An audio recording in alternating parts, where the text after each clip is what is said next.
Are you ready? Jamie Markley, David Van Camp, and Scott Robbins. Did we just become best friends? Yep. Making sense of it all. Now I get it. And having some fun. Lighten up, Francis. This is the Markley, Van Camp, and Robbins Show.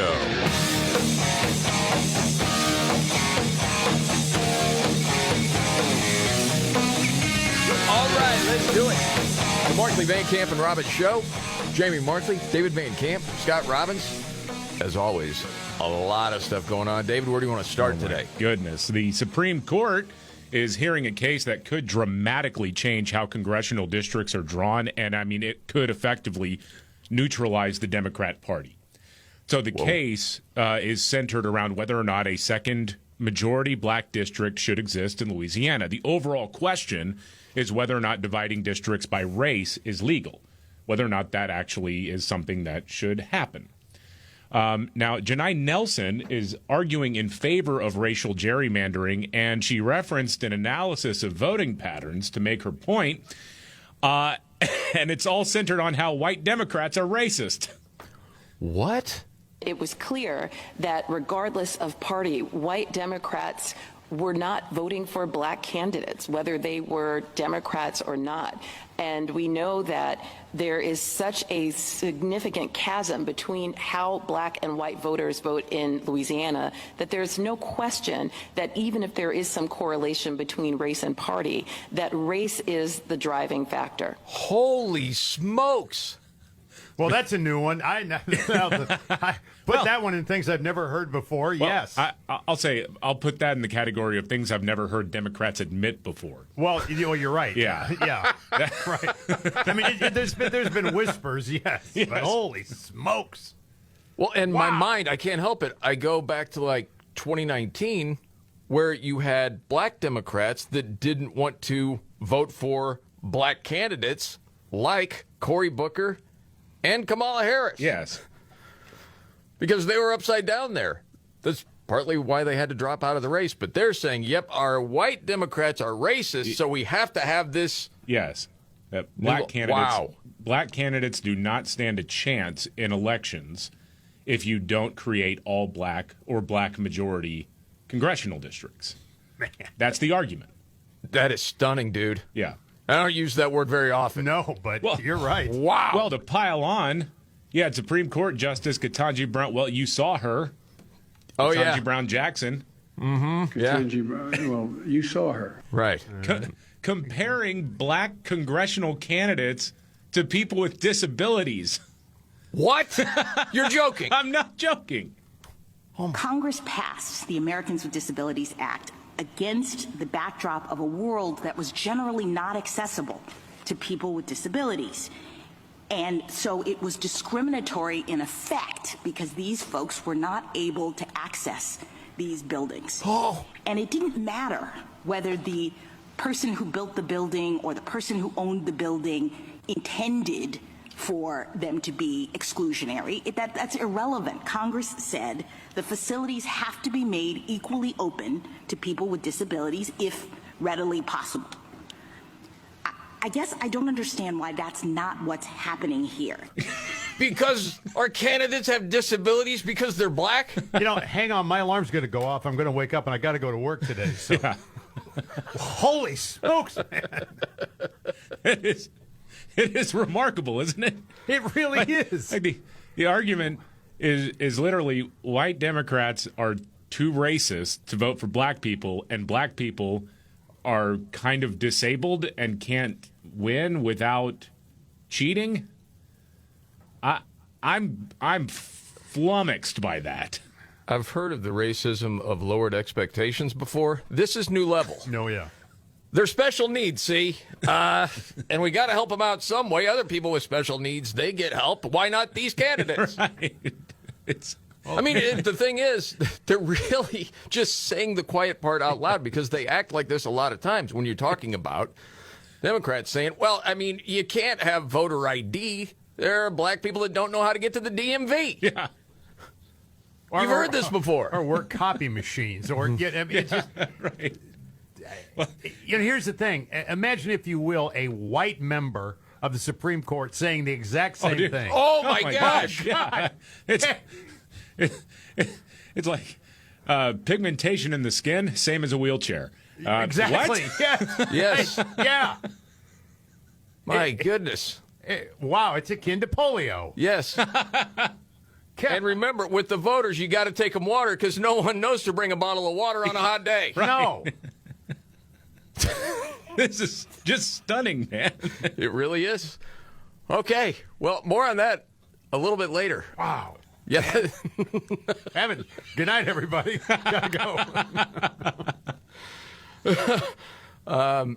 Yesterday, with everything that Trump has going on this week, he presented the Presidential Medal of Freedom to Charlie Kirk. It would have been his 32nd birthday yesterday. I don't know if you saw any of the clips from this. It was pretty moving. Assassinated in the prime of his life for boldly speaking the truth, for living his faith and relentlessly fighting for a better and stronger America. He loved this country. And that's why this afternoon it's my privilege to posthumously award Charles James Kirk, our nation's highest civilian honor, the Presidential Medal of Freedom. Thank you. That was really nice. You know, we've talked about this before, that Trump seems to be talking more about heaven than you've ever heard before. Yeah. Well, you get closer to that, and the more you want to talk about it, I think. Yeah, since Butler. Yeah. And if you remember at his ceremony in Arizona, when Eric Kirk was talking about, forgiving, your enemies, that sort of thing. And Trump's like, I don't know about that or whatever. It came back around to him saying, well, Charlie's in heaven. I don't know if I'm going to get there or not. To the glory of our Savior, with whom he now rests in heaven, and he is going to make heaven. I said, I'm not sure I could make it, but he's going to make it. He's there. He's looking down on us right now. It's so incredible. Yeah, it was very nice, man. And I'm still blown away by everything that's happened over the last, month and a week or however long it's been since Charlie Kirk was assassinated. Just the outpouring and how much Turning Point USA continues to grow. All the chapters. And there is a movement that is undeniable that's going on right now. As far as Charlie praying for his enemies, this was the part that made Trump laugh yesterday. Surprisingly enough, he did pray for his enemies, which is very hard, but he did. He did. He did. And then Trump's behind her going, No one else, I saw him do it. No, he never did it in front of anyone else, but I can attest to that. But he also loved people when it was inconvenient. And he ran his race with endurance, and he kept the faith. Yes, he did. Well said. Meanwhile, Joe Biden somewhere was off camera, and I think he said, Poor kids are just as bright and just as talented as white kids. Yeah. yeah. Anyway. No racism, though, in the Democratic Party. No, not at all. Big umbrella. Everybody's welcome. And then I also heard this today, because we're always, looking at different stories and gathering, news we're going to talk about on the show. And I had heard that Gavin Newsom melted down on a question, but I did not hear the audio. So then talking with David, and David's like, I already got it. I got it. I haven't heard it yet. Scott, you haven't heard it. I have not heard this. What? Can you set it up, David? Well, the Democrat governor of California, Gavin Newsom, he thinks he's going to be president someday, and we've been talking about this for years. When he gets off script, he melts down. He's terrible. He is. And, he may look the part, but he does not stand a chance at ever becoming president of the United States. So his brain broke during a podcast interview. This was on a show called Higher Learning. Never heard of it before. But the host, Van Lathan, brought up AIPAC. This is the American-based pro-Israel lobby group, and they've been the center of anti-Semitic conspiracy theories. That AIPAC money runs the United States. Yeah. And so this guy was saying, I don't like AIPAC, and I won't vote for anybody who has taken money from AIPAC. Well, Gavin Newsom has. Got it. Okay. And then he asked the question? Yes. Okay. I will not vote for a candidate that takes $1 from AIPAC. It's interesting. It's interesting. I haven't thought about AIPAC. And it's interesting. You're like the first to bring up AIPAC in years, which is interesting. Why? Why did I say that? Not relevant to my day-to-day life. Okay. which is just interesting. Listen. It's interesting you say that. JPAC perhaps more, but APAC less and less. Okay, fair enough. Which is just interesting. What's interesting about it? That it's just interesting as you bring up APAC that it hasn't been part of. I'm just reflecting quite openly and honestly. Dude, he said interesting. Yeah. How many times there? And what that is that he knows that he doesn't want to offend, of course, Americans who are Jewish. Yep. But he also really doesn't want to offend people on the left who hate American Jews. And he is caught in the middle. He doesn't know what crowd to play to in that moment because he's a phony. That's why he melts down. If he was honest about himself and what he believes, he may be an even better politician. I think he had a buddy of his that said, "I'll give you $50 every time you can work the word interesting into this conversation." I don't know if this is the right time of the show to throw bets out there, but I'll just say the over-under's 8.5 times he said interesting. Do you want the over or the under? 8.5? It's a 33-second clip. I think we can figure this out fast. I think I'll probably take the over. I'll take the under. Are you guys going to bet on it? No. Okay. We'll just for fun. Yeah, just for a heck of it today. Okay. All right. We'll count them. Here we go. I will not vote for a candidate that takes $1 from APAC. It's interesting. It's interesting. I haven't thought about APAC, and it's interesting. You're like the first to bring up APAC in years. Okay. Which is interesting. That's 4 so far. Yeah. We're only 13 seconds in. Oh my. Okay, roll it. Why did I say that? Not relevant to my day-to-day life. Okay. Which is just interesting. Listen. It's interesting you say that. 6. JPAC perhaps more, but APAC less and less. Okay, fair enough. Which is just interesting. What's interesting about it? That it's just interesting as you bring up APAC that it hasn't been part of. I'm just reflecting quite openly and honestly. I got 8. Yeah. Okay. Yeah. The under barely wins. But dude, I think if that clip was a minute, we would have been over 15. Probably. What's wrong? Well, can he clear his freaking throat, too?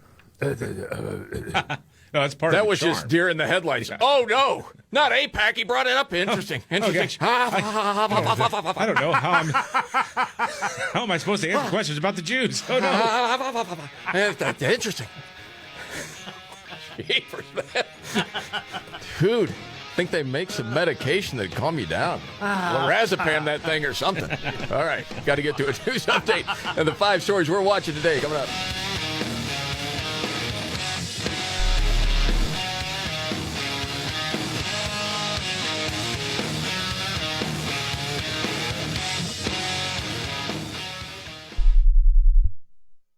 Sherry, what have you done to your hair? What do you mean? Does it not look good? It doesn't look good. It looks freaking amazing. I can't believe how thick and healthy it looks. Oh, I must know your secret. No secret. It's Hair Volume from New Nordic. Hair volume, huh? Well, it certainly lives up to its name. Your hair has never looked so thick. It is gorgeous. I was so tired of having thin and brittle hair. Ugh, and the shedding. So I figured I'd give Hair Volume a try. Needless to say, I'm thrilled with the results. Hey, where are you going? I'm going to pick up some hair volume right now. My reunion's next month, and I want my hair to look as good as yours. Hair Volume is the best-selling hair tablet in the world and one of many award-winning natural health products from New Nordic, the #1 supplier of dietary supplements in Scandinavia. Purchase at newnordicusa.com or your local CVS. Available as a tablet or delicious gummy. Help your hair look full, voluminous, and beautiful again at newnordicusa.com or CVS. $5,000. That's the average amount of money people in the U.S. are now spending on gas in a year. $5,000. That's crazy. If you drive, you have to download Upside, the free app that gives you cash back every time you get gas. That's right. You can earn real cash back with Upside just by buying the gas you're already buying. You can literally start earning cash back today. I use Upside every time I fill up, and I've already made around $200-$300. You're putting gas in your car anyway. Why not get real cash back? If you like free money, Download Upside. I'm saving the cash I earn from using Upside to help pay for a vacation later this year. Download the free Upside app now to earn cash back every time you buy gas. Use promo code COOL to get an extra 25 cents per gallon on your first tank. You can cash out anytime right to your bank, PayPal, or a gift card for Amazon and other brands. Just download the free Upside app and use promo code COOL for a 25 cents per gallon bonus on your first tank. That's code COOL for a 25 cents per gallon bonus.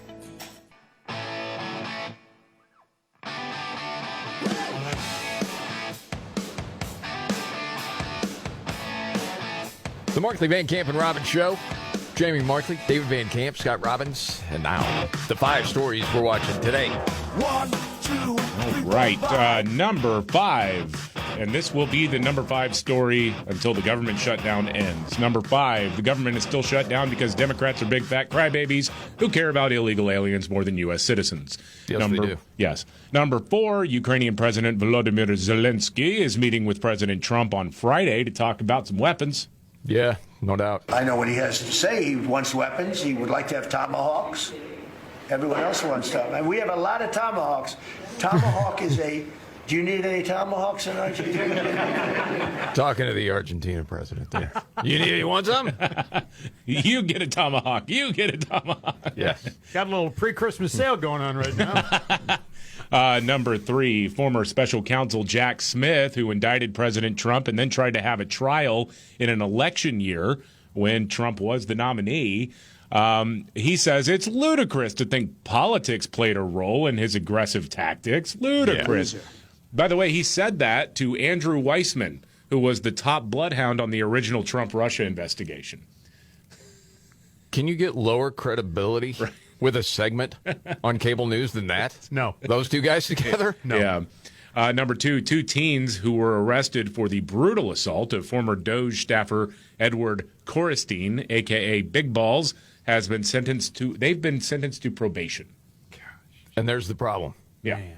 Not just D.C., but in towns across America. Oh, across America. You're right. And then the biggest story of the day is the Supreme Court is hearing arguments that could end race-based congressional districting. The lawyer arguing in favor of it, of race-based congressional districting, said that they have to because white Democrats won't vote for black people. It's unreal. And then Supreme Court Justice Ketanji Brown Jackson chimed in and said, well, this is like the Americans with Disabilities Act. Comparing black people with disabilities. Like there's some disability they have. Wow. It's just astounding, man. I happen to see this. Today's hand washing day. There's a day for everything. That's not why I'm bringing it up. 23% of men are fine leaving restrooms without washing their hands. Gross. Yeah, not good. What happened? Were they not taught? You got to wash your hands, man. Golly. You get it on the knob, and it spreads. Yeah, and and I'm not even a germaphobe. Well, you wash your hands too, and then you touch the door to open it, and by somebody who didn't wash their hands. And I don't know if one defeats the other or not. Yeah, I wouldn't call it a friendship, but at least a working relationship was kind of splintered because of it. Really? Yeah, I think you remember it. I'm like, dude, you gonna wash your hands? Oh yeah. No, dude, seriously, get back and wash your hands. Yeah. No. Gross. No. Gee whiz. 77% of Americans say they see other people leave restrooms without washing their hands. Yeah. Up from 68% last year. Wow. Yeah. Oh, boy. 45% admit to sometimes rinsing with only water, no soap. Yeah. You got to throw the antibacterial on. If there's no soap available, I suppose water is better than nothing, but... Well, that happens sometimes. It does. Yeah, and then you're going out, or there's no towels. Oh, and then that's the worst. And then you're like opening the door with the pinky. Yeah. You don't want to get all the wet hand on the... Right. And then you're running to the other part of the office that has the paper towels. You're hoping nobody notices you do it with your jeans. You just wipe off your hands. Yeah. You're doing that? Well, with no paper in there. Yeah, you got it. You got to figure something out.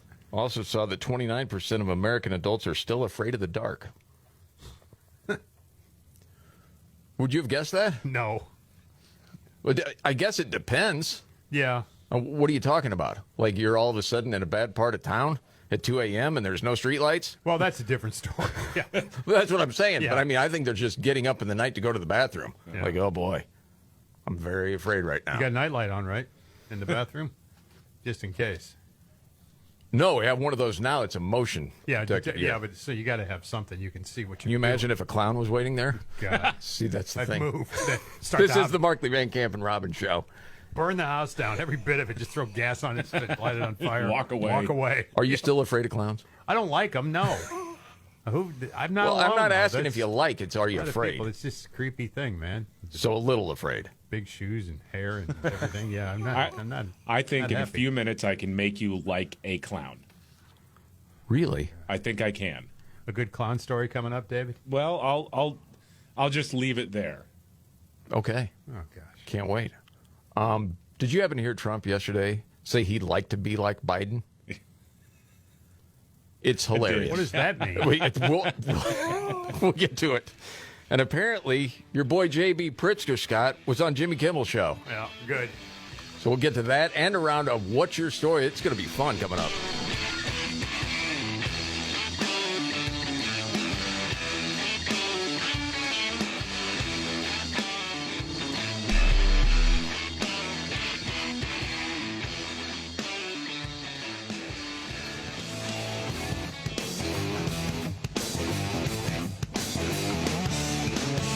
All right.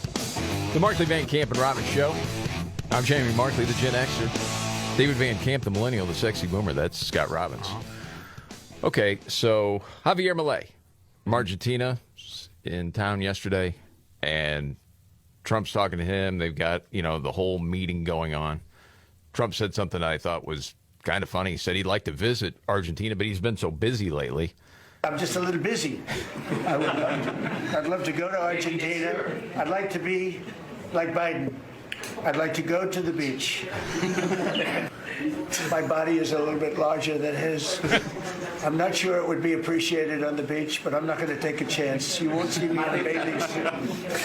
You won't see in a bathing suit sitting on a beach in Argentina, falling down, and not being able to lift a 3-ounce chair. Yeah. It just never ends.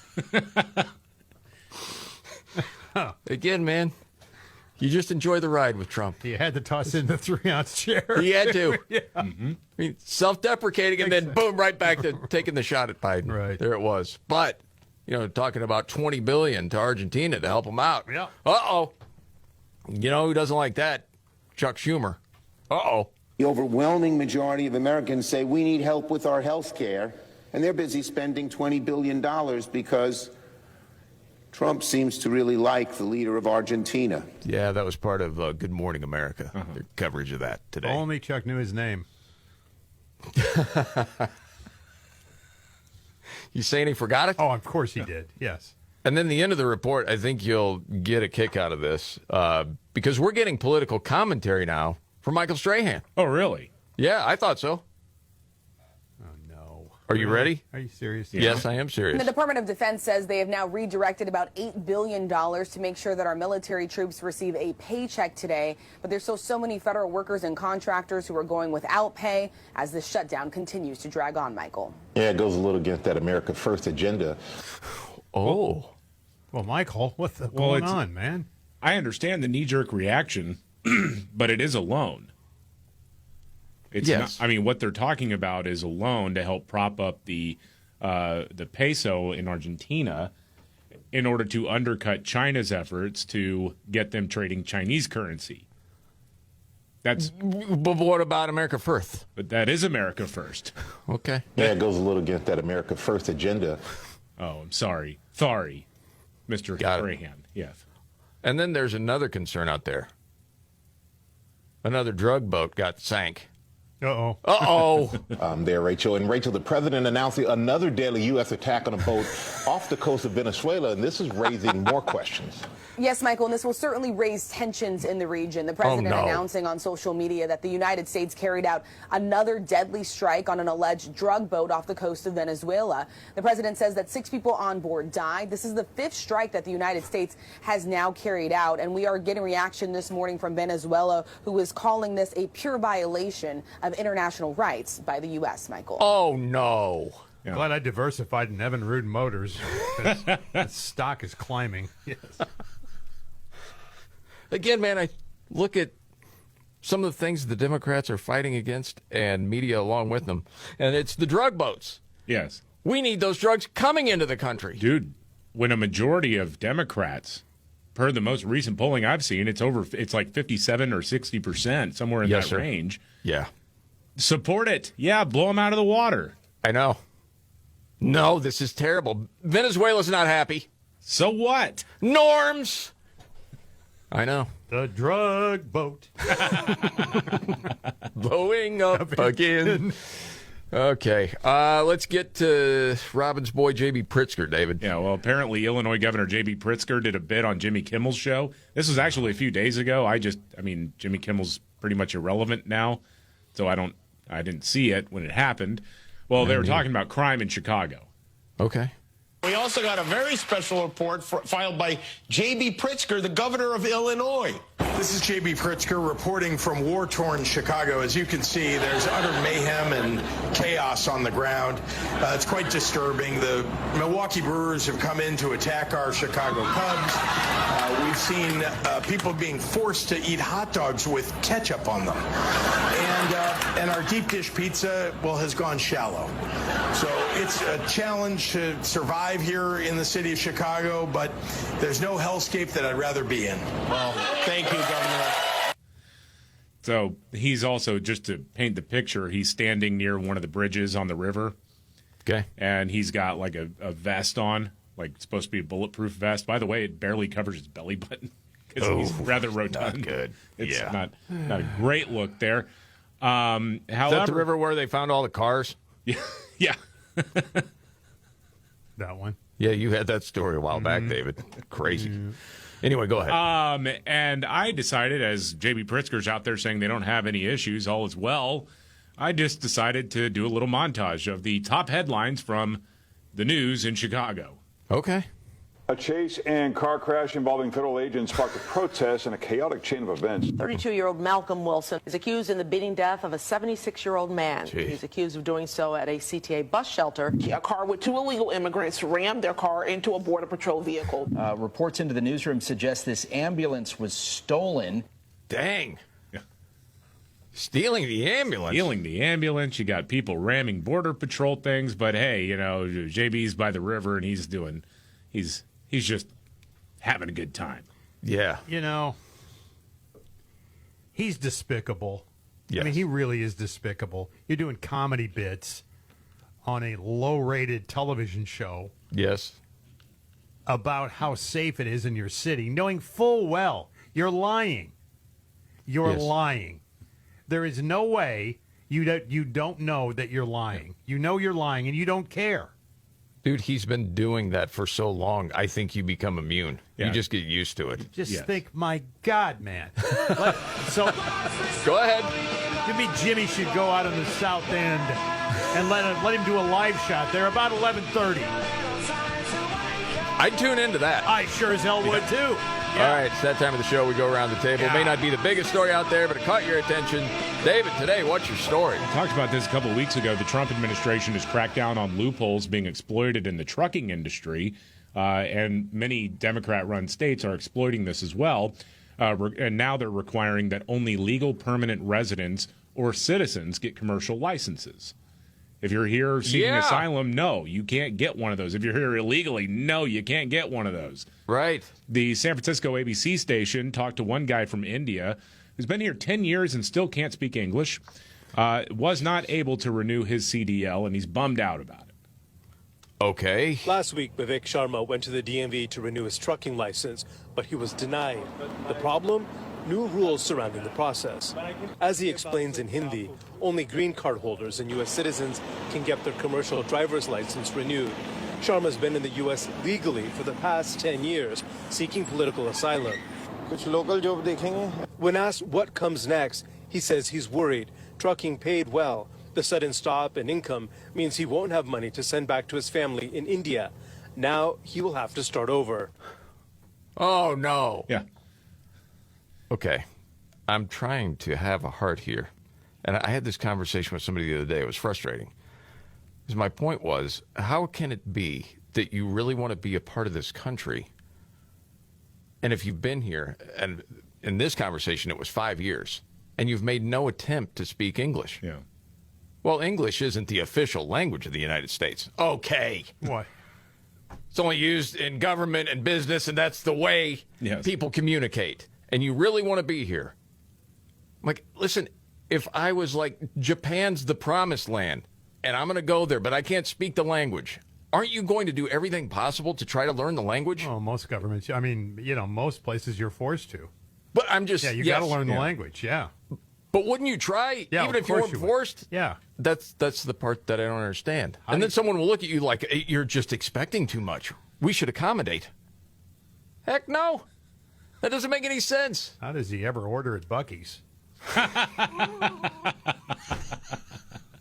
That's a great question, Scott. All right, what's your story for What's Your Story? Teoscar Hernandez is a baseball player for the Los Angeles Dodgers. He doesn't really believe in ghosts, but his wife does. So while they were in Milwaukee playing the Brewers for 2 games in the NLCS, the team booked the historic Pfister Hotel, the hotel 4 miles away from the stadium. But his wife was reading an article about how it's haunted, and she said, "We're not staying here." Oh, that's right, the legend. So they didn't stay there. And actually, this goes with a lot of other players, too. Mookie Betts, one of the first in 2023. He got the heck out of there. He said, "I couldn't sleep." He said, "Every noise I heard, I'd be like, what is it? Something here?" Bryce Harper claimed his clothes were moved from one side of the room to the other. In 2013, he will not stay there either.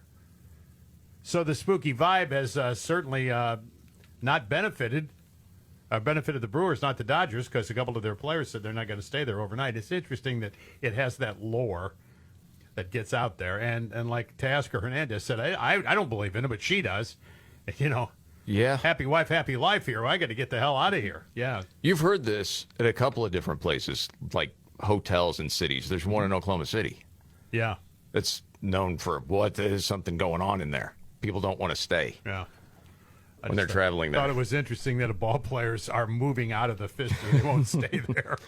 For my story, I'm going to give a little credit to Kid Rock here, even though he's not part of the story, because I do believe if Kid Rock had not arranged the dinner at the White House with Bill Maher and President Trump, that Maher wouldn't have this sort of epiphany right now that I don't know if you've seen when he's in conversations with people, saying you got to give Trump some credit here. I don't agree, blah, blah, blah, blah.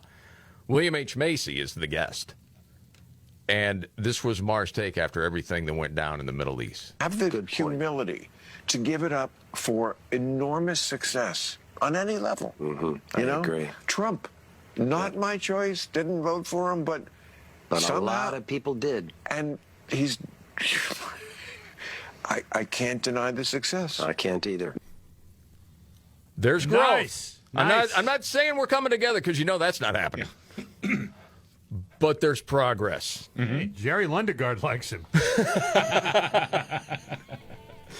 Who I would say you quote maybe once a week. Oh, it's a great movie. Once every 2 weeks. Fargo's so good. From Fargo? Yes. Yes. Yeah, we got to get to the update on Big Balls. And Nimrod's in the news in just a few.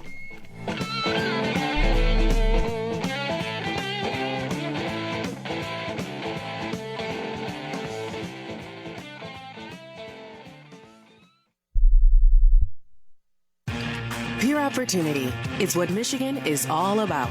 The opportunity to do more. The opportunity to connect with the best talent. The opportunity for people of all backgrounds to grow and expand their business. The opportunity to live and work in a state where paychecks go further. The opportunity is now, and it's right here in Michigan. Visit MichiganBusiness.org to discover all the ways the Michigan Economic Development Corporation can help your business thrive. Remember when they used to ask, what do you want to be when you grow up? At Bank of America, we ask every day, what would you like the power to do?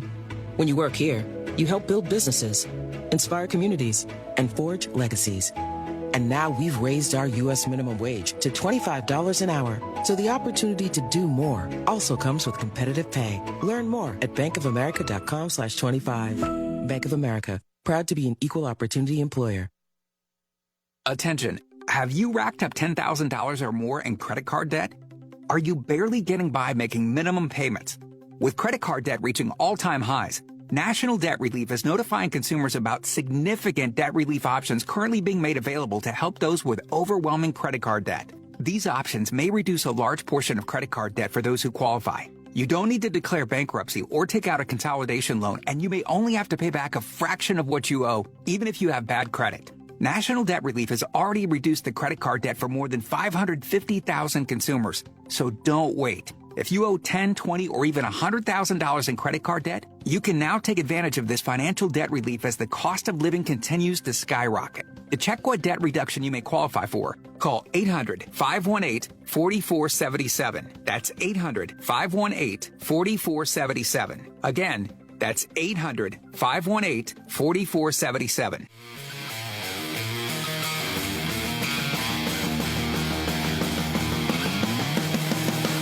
All right.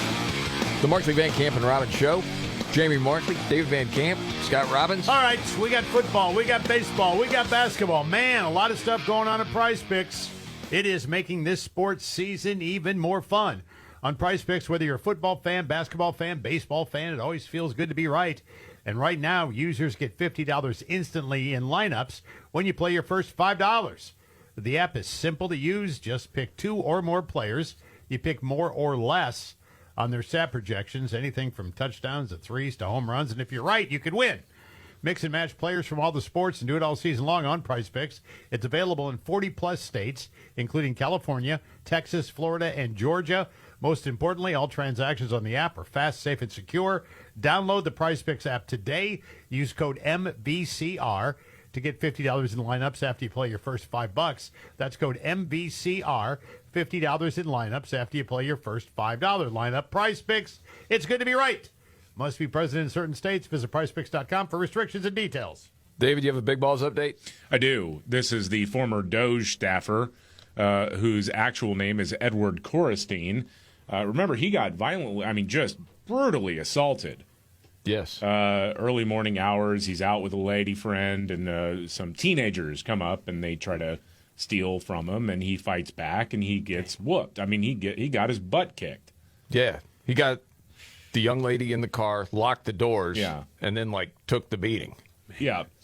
Only 2 of the teenagers so far have been arrested, and they were just sentenced, both of them 15 years old. Wow. Probation. Yeah. That's the problem. Unbelievable, man. You've seen it in so many different towns where you have different teens that commit crime after crime. We're talking violent crime. Now, they were just stealing some candy from the store. Yeah. No, armed robbery and just let up. What's the message? Mm-hmm. Well, I'm young. They're not going to do anything. Not a big deal. And then, of course, they can also laugh because, I got somebody who worked under the Trump administration. Well, yeah. There's that part of it, too. You are kind of sending the message that it's open season on any government official. And then all of a sudden, you'll hear different people say, well, he's just a child. No. Not if you're going to commit crimes like that. Yep. You don't get to be referred to as child anymore. You think about it just from a common sense perspective. Wouldn't it make sense at the same time to tell juveniles, listen, the rules are changing, okay? Mm-hmm. We're not doing this anymore. And you're going to be tried as an adult. You commit these crimes, this is what happens. You just can't let this go. No. The problem never gets solved. No, and it's nobody that I know of is asking for life in prison or anything like that. But this is exactly the age where you should be learning consequences. Hey, look, if you're going to run around and assault people and try to steal from them in the middle of the night when you're 15, that's not going to get better when you get into your 20s. No, a couple of years. And hopefully you can come out better. But what about the pipeline? I don't care. People need to be protected. That's just crazy. Stay locked up until you're 21. Sure. I'm good with that. All right, we got to get to Nimrod. Here we go. When the going gets tough. Damn it, this is too hard. The dumb get dumber. All right, Ian. It's Nimrod's in the News on the Markley, Van Camp, and Robbins Show. I love the poorly educated. All right. Nimrod's in the News. We go to New Jersey. Now, Scott, I know a slow checkout line, you can lose your patience. Yeah, I can. But never anything like this. This woman, Amber Thompson, who's 25, was getting frustrated went back into the store, bought knives, okay? Got into this heated argument with the person she perceived as slowing up the line. Oh, wow. According to police, Amber got these kitchen knives and removed one from the box and then stabbed the woman in the parking lot. Jeez. Yeah, multiple times. Thankfully, the woman's going to be okay. She showed up at the hospital with several puncture wounds to her torso. God. Cops say they were all superficial. Mm-hmm. Okay. They're saying that she actually went back and got the knives. Like, didn't have them from checkout, which would make it worse. Yeah. Wow. Either way. 10 items or less when you bought just the knives. Got it. Yeah. Yeah. Quicker. And then got stabbed. Yeah. Arrested for aggravated assault. Dang. Wow. And that's Nimrod's in the news.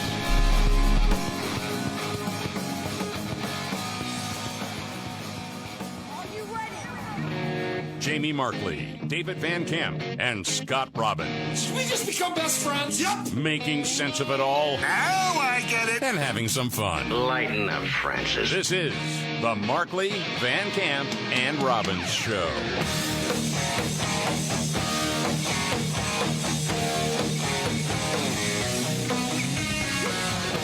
The Markley, Van Camp, and Robbins Show. Jamie Markley, David Van Camp, Scott Robbins. Mm-hmm.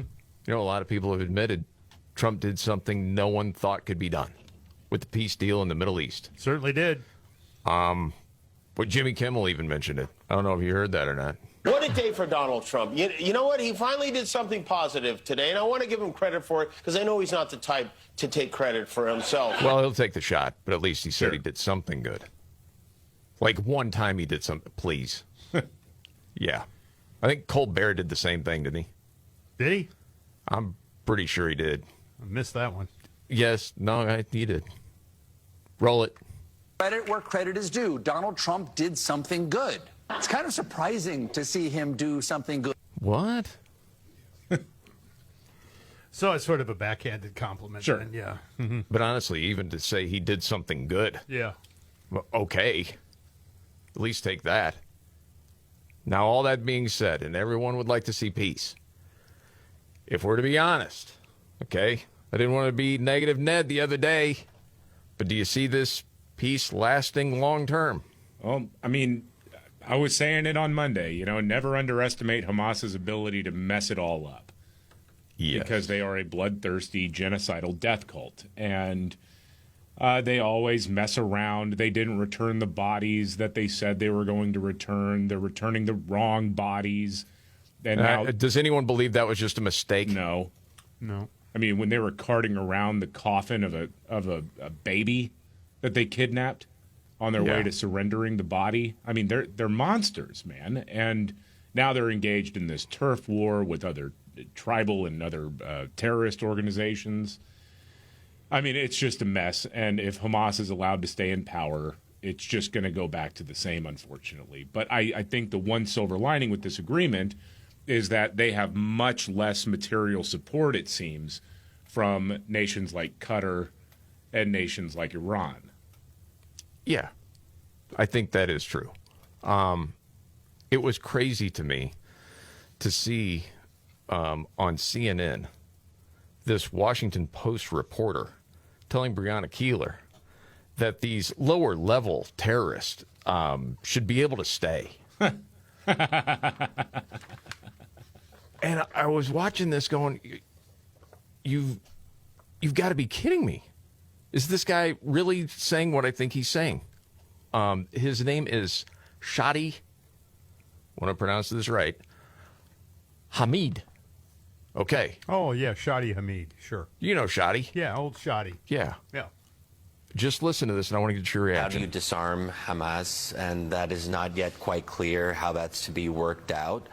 But also, it's good that in the 20-point plan, there is a path for Hamas members who commit to peaceful coexistence and give up their arms to get amnesty or get safe passage outside of Gaza. That's a weird thing, who commit to peace, because part of what they're about is destroying Israel. Yeah.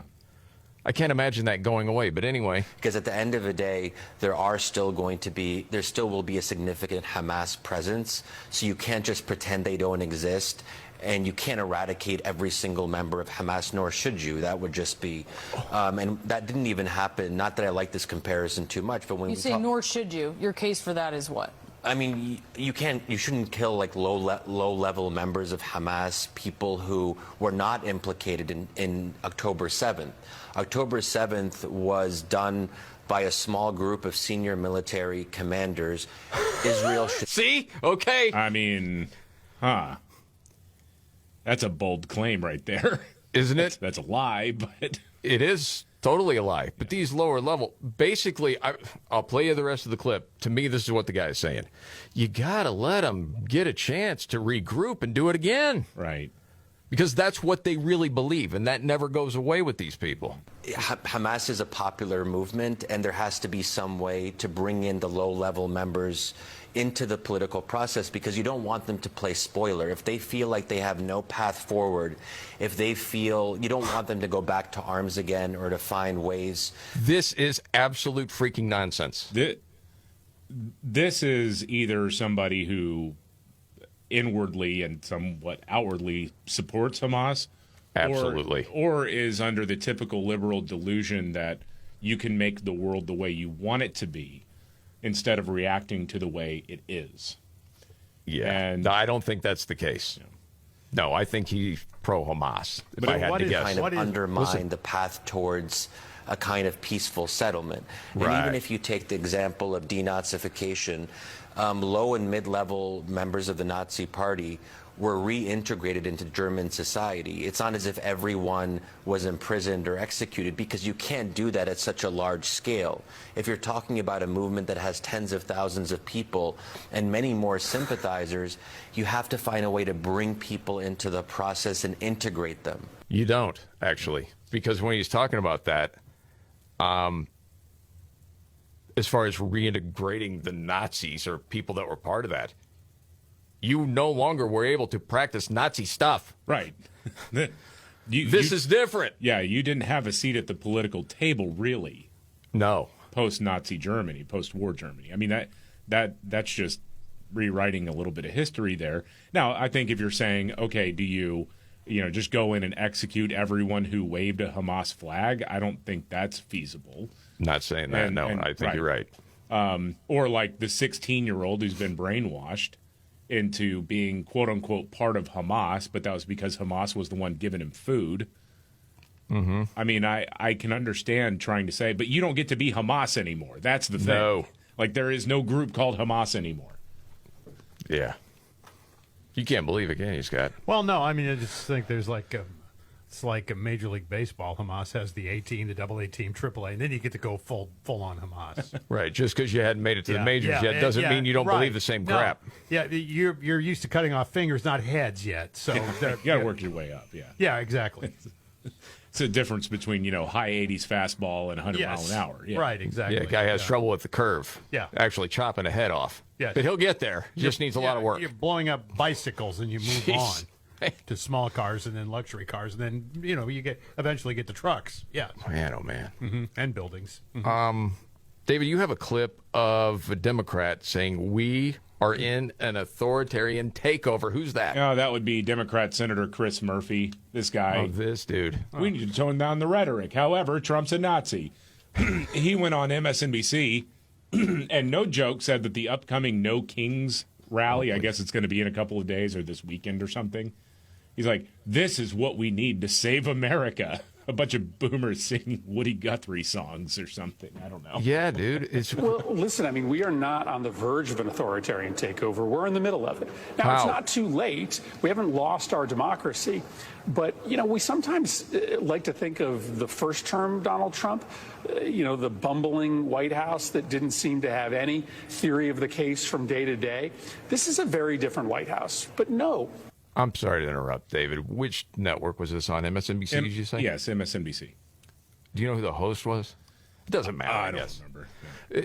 One time, can someone ask a follow-up? Can we get specifics one freaking time? Because they just say this crap without anything to back it up. It is not a lost cause. Ultimately, what we know from history is that when a big enough portion of the population, the number's normally around 2%, show up to protests, are regularly engaged in peaceful civic action, enough sand gets thrown in the gears of the attempts to destroy the democracy. How are they trying to destroy it? How? Exactly. What is Trump doing? Do they say? Because what? We're following the law of getting people here illegally out? Is that what you're saying? That we're following the Constitution and that is blowing up democracy? Yes. It doesn't make any friggin' sense. No.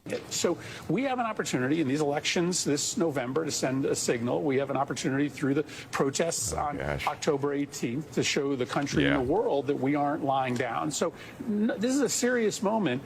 It's almost lost, but it's definitely not lost yet. It's almost lost. Yeah.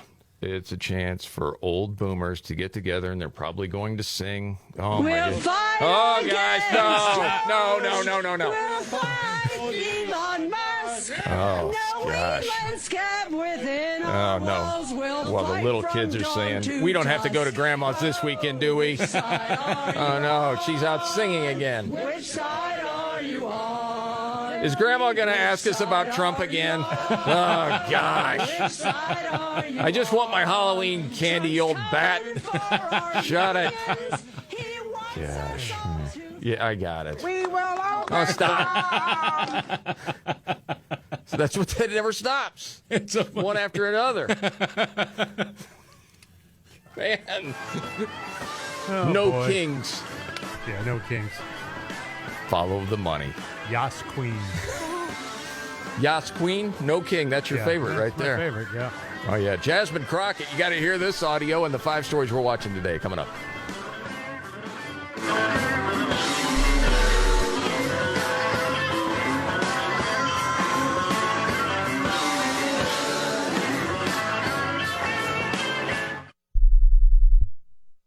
I'm still going for it, even with higher stroke risk from atrial fibrillation, an irregular heartbeat not caused by a heart valve problem. Over a 3-year study, Eliquis apixaban tablets reduce stroke risk better than warfarin, and over 97% of Eliquis patients did not experience a stroke. A first stroke occurred in 2.9% of warfarin patients versus 2.3% of Eliquis patients. Don't stop taking prescription Eliquis without asking your doctor. It may increase your stroke risk. Eliquis can cause serious and in rare cases fatal bleeding. Don't take Eliquis if you have an artificial heart valve, abnormal bleeding, or antiphospholipid syndrome. While taking, you may bruise more easily or take longer for bleeding to stop. A spinal injection while on Eliquis increases risk of blood clots, which may cause paralysis, the inability to move. Get medical help right away for unexpected bleeding, unusual bruising, or tingling, numbness, or muscle weakness. Medications such as aspirin products, NSAIDs, SSRIs, SNRIs, and blood thinners may increase bleeding risk. Tell your doctor about all planned medical or dental procedures. Learn more at Eliquis.com or call 1-855-ELIQUIS. Attention. Have you racked up $10,000 or more in credit card debt? Are you barely getting by making minimum payments? With credit card debt reaching all-time highs, National Debt Relief is notifying consumers about significant debt relief options currently being made available to help those with overwhelming credit card debt. These options may reduce a large portion of credit card debt for those who qualify. You don't need to declare bankruptcy or take out a consolidation loan, and you may only have to pay back a fraction of what you owe, even if you have bad credit. National Debt Relief has already reduced the credit card debt for more than 550,000 consumers. So don't wait. If you owe $10,000, $20,000, or even $100,000 in credit card debt, you can now take advantage of this financial debt relief as the cost of living continues to skyrocket. To check what debt reduction you may qualify for, call 800-518-4477. That's 800-518-4477. Again, that's 800-518-4477.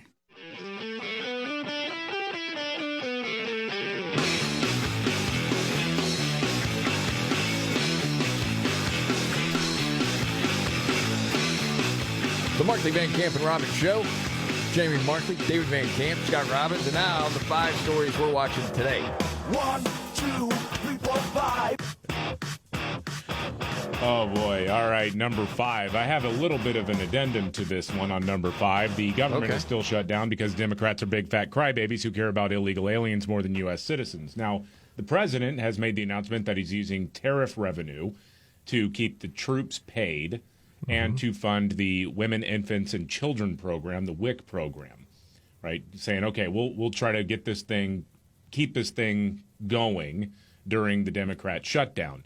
Democrats are going to sue to stop him from doing that. You're joking. That's the plan. Jamie Raskin telling, that's a Democrat from Maryland, saying only Congress has the authority to appropriate money to a federal expenditure. Let's see. We got, he added, it's not like a big fungible fund of money that Donald Trump can take from here and put over there. Democrat Representative Jim Himes of Connecticut. It's almost certainly illegal to move money around. We care about the children. Not like that, Trump. We're going to take you to court. Well, you take away 2 bargaining chips there. I mean, that's what you do. I mean, They walk into trap after trap after trap. They just keep doing it. Yeah. Remarkable. I keep going back to that word. I mean, it's just shocking. I don't know what else to say about it. Number 4, the top 5 stories that we're watching today. Ukrainian President Volodymyr Zelensky is meeting with President Trump on Friday to talk about weapons. He wants tomahawks. Yes. Number 3, 2 teens who were arrested for the brutal assault of former Doge staffer Edward Korestein, a.k.a. Big Balls, have been sentenced to probation. The other assailants remain at large in Washington, D.C. Number 2, the Democrat Party volunteers at the Oshkosh Farmers Market in Wisconsin were reportedly handing out bracelets to people who were attending, bearing the phrase, "Is he dead yet?" Just no souls, man. Wow. What is this? Yeah. It's a spiritual battle, and there's some darkness going on. Ask me how much I care about those leaked, boneheaded text messages from the Young Republicans organization. Yeah. Yeah, okay. And the faux outrage, yeah. Number 1, the Supreme Court is hearing arguments that could end race-based congressional districting. The lawyer arguing in favor of it said they have to do that. They have to keep the race-based congressional district drawing. They need that because white Democrats won't vote for black people. That is actually an argument they make, which is incredible. It's refreshing to hear the honesty. It is. Well, and I got to hear the clip again of Ketanji Brown Jackson, who is comparing black people to people with disabilities. Yes, that being black is a disability, apparently. Yeah. Congress passed the Americans with Disabilities Act against the backdrop of a world that was generally not accessible to people with disabilities. And so it was discriminatory in effect because these folks were not able to access these buildings. And it didn't matter whether the person who built the building or the person who owned the building intended for them to be exclusionary. That's irrelevant. Congress said the facilities have to be made equally open to people with disabilities if readily possible.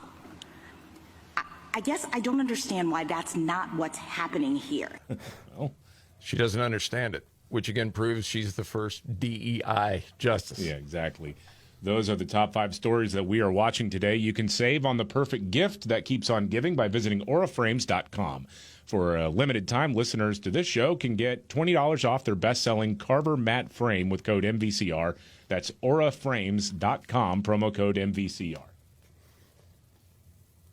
It's unbelievable. Yeah, it is. These black candidates, they're kind of like people with disabilities. Yes. They need extra help. What's that say about her? That's what I'm saying. Yeah, I mean... Rough. Is that another way of saying woof? No, it's just rough, dude. I mean, it is rough. Yeah. I mean, that's a Supreme Court justice who's out there like, yeah, it's the same as a guy in a wheelchair needing a ramp to get into a business. What? Oh, my gosh. And again, is the point you brought up earlier, Scott. Can you imagine if one of the white justices said that? Gosh. Oh, gosh. Oh, man. I happened to see this today. I was not familiar with a website called thelist.com. They make lists of stuff. And they had a list of 5 celebrities who soured their reputations beyond repair in 2025. And we'll see if you agree. Wow. Jeff Bezos and Lauren Sanchez. No. You got gazillion dollars, so what?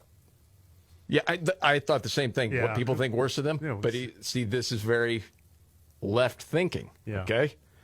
Jeff's been falling out of favor for editorial shifts at the Washington Post. Among so that might be exactly people on the left. Right. And that's when you're like, oh, this is what this is about. Okay, because they also mention Carrie Underwood. Carrie Underwood? What did she do? Okay, that's exactly the reaction I thought I would get, because I'm like, Carrie Underwood, what? Oh. Sure, as it says, she's a country singer. Right. But she was always considered one of the ones we could all agree on. Oh, my God. That ended in January when she performed at President Trump's inauguration. Yep, I knew it. Yep. That move potentially cost her half of her fan base. Yeah. Do you believe that to be true? No. I did not either. I mean, I can verify the stats, but I don't think Carrie Underwood's career is hurting right now. No. Again, that is soured their reputations beyond repair. Well, with lunatics. Singing at the inauguration. Probably. Gosh. But just regular people that enjoy Carrie Underwood's music? Yeah, I don't think so. This is the Markley, Van Camp, and Robbins Show. All right, David. Biggest story of the day? Isn't that stupid? Apparently, Carrie Underwood sucks now. No sure- King's Day Saturday. We I- need to save democracy. I'm sure that she is definitely going to be weeping because something called thelist.com or whatever says that she's damaged her reputation by playing at an inauguration. Yeah. There you go. Wait till she starts singing in an ice facility. So did Jasmine Crockett really say that Trump had a stroke? Yes. Yes. I haven't heard that one yet. Oh, yeah. Okay. Good night, man. Okay. Well, we got to get to that. And around to What's Your Story at just 2 right here.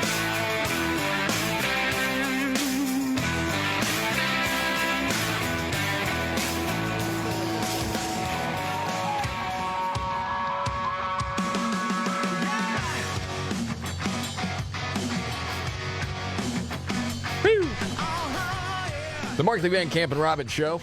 I'm Jamie Markley, the Gen Xer. David Van Camp, the Millennial. The Sexy Boomer, that's Scott Robbins. Okay, Trump had a stroke. Says Jasmine Crockett. Oh, incredible. Yeah, she is floating the new conspiracy theory that, according to doctors that she's talked to, he clearly had a stroke earlier this year. Okay, all right. There is something happening, and this is based on what actual medical professionals have told me, mentally as well as physically.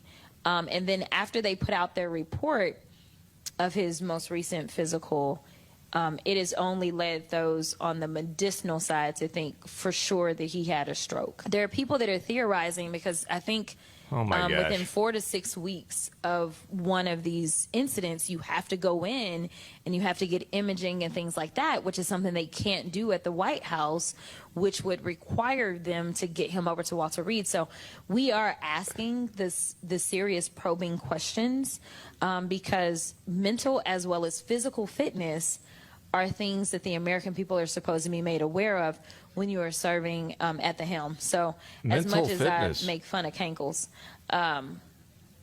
it is very serious. I mean, Yeah. How do you just say that? well, this is. I mean, how do you just cook that up and say it? This is the same woman who said Yeah. she never saw anything wrong with Biden. Right. And that's really what they're trying to do. They're trying to force like what those of us on the right have been saying about Joe Biden and what a lot of people saw, obviously, when there was the nationally televised debate where he melted down. Yes. That was so bad and so obvious that he had to drop out of the race. I'd be a winner. Not really. He's fine. Yeah. Trump had a stroke. They're just trying to turn that around. And it doesn't work because, I mean, I can say that there are times when I hear him and he's over 80. I mean, he's aging like everybody does. And there are times when I notice maybe he's not as quick on the uptake as he once was and all that kind of stuff. But not like Biden. And also the dude just did a round trip to the Middle East, 2 major speeches securing a major peace agreement, and then turned right back around, got home at like 3 a.m, and then was meeting the president of Argentina. And then was going, all in front of all the media. Yes. In front of all of them. Again, man. This is... I'm going to make you happy, Scott. consider the source, and remember, you want her out there every day. Absolutely. Well, that is true. You want that out there. Even Stephen A. Smith said that.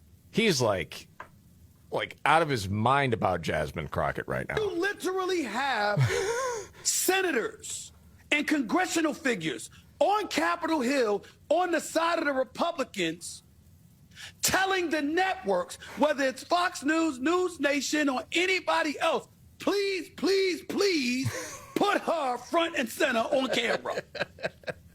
Why would they do that? Because they know it wins for them. Yes.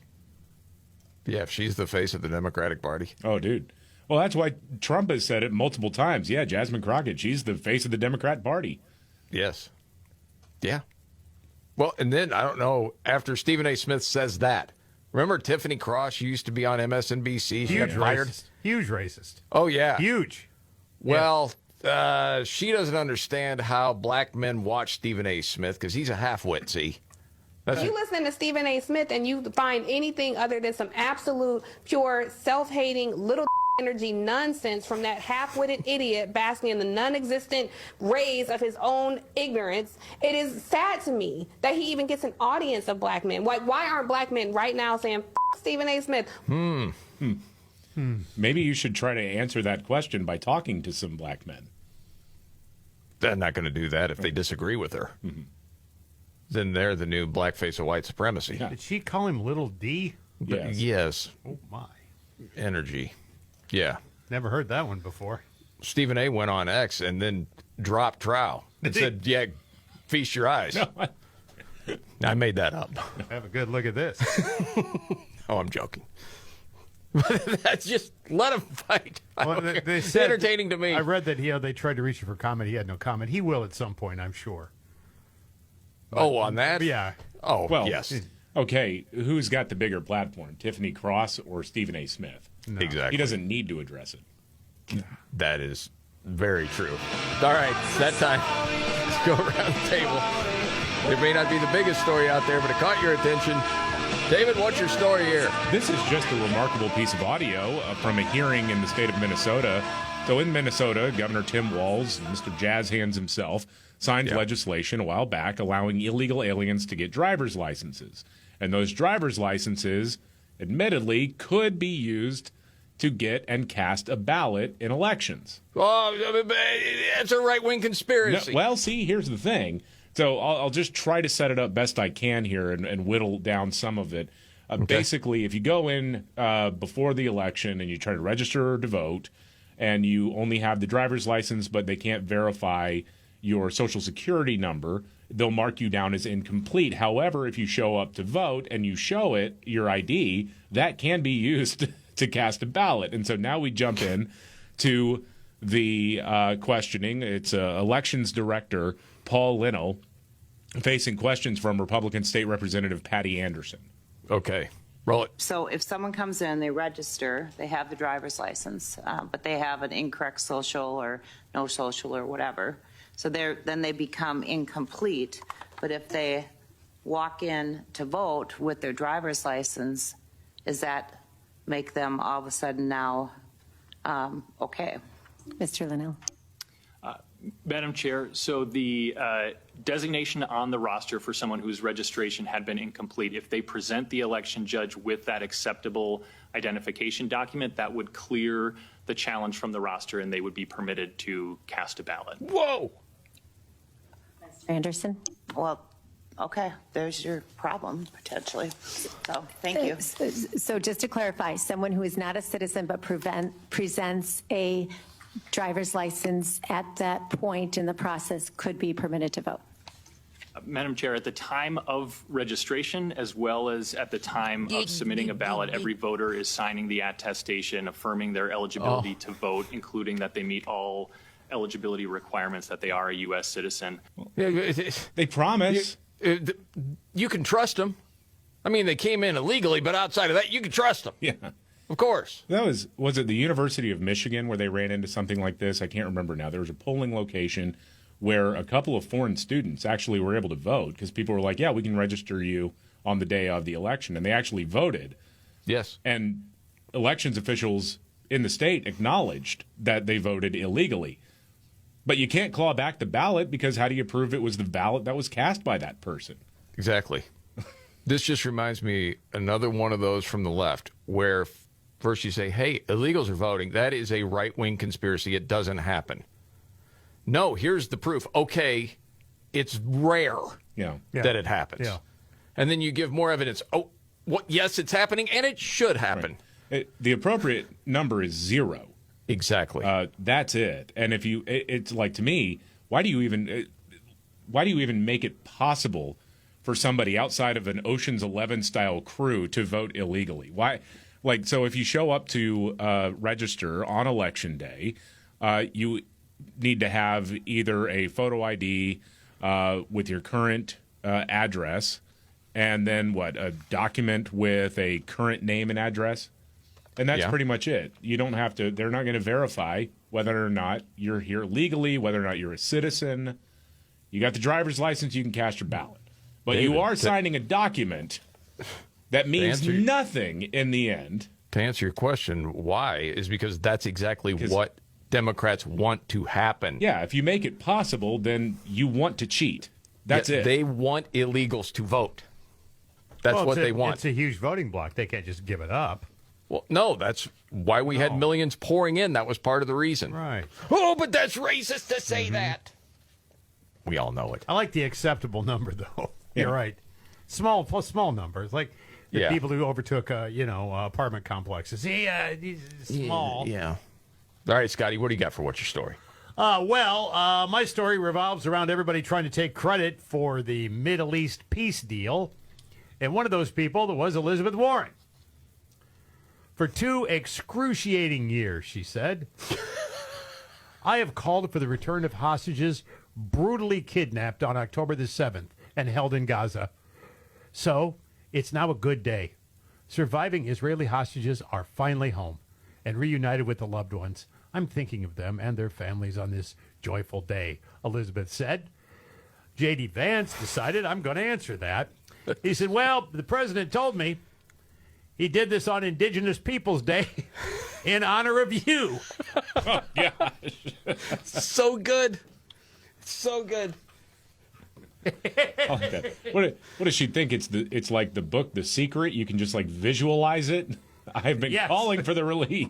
Right, yes. Finally, it's happened. Yes. I had my vision board set up. It was awesome. Right. Yes. Okay, I'm going to bring this up for my story. Yeah. It's sort of celebrity news, but we've covered this before. It's Britney Spears. Kevin Federline has a book coming out. I heard about this, yeah. Oh, yeah.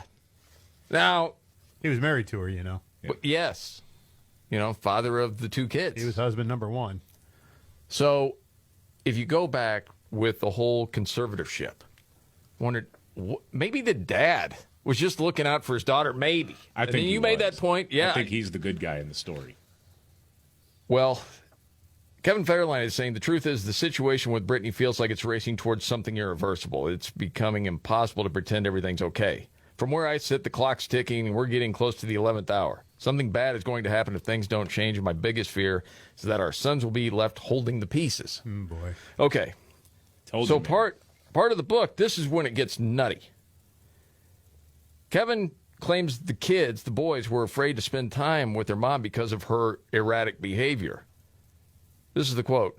They would awaken sometimes at night to find her standing silently in the doorway, watching them sleep. Then say, "Oh, you're awake?"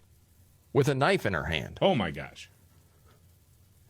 Holy smokes. Then she'd turn around and just walk off without explanation.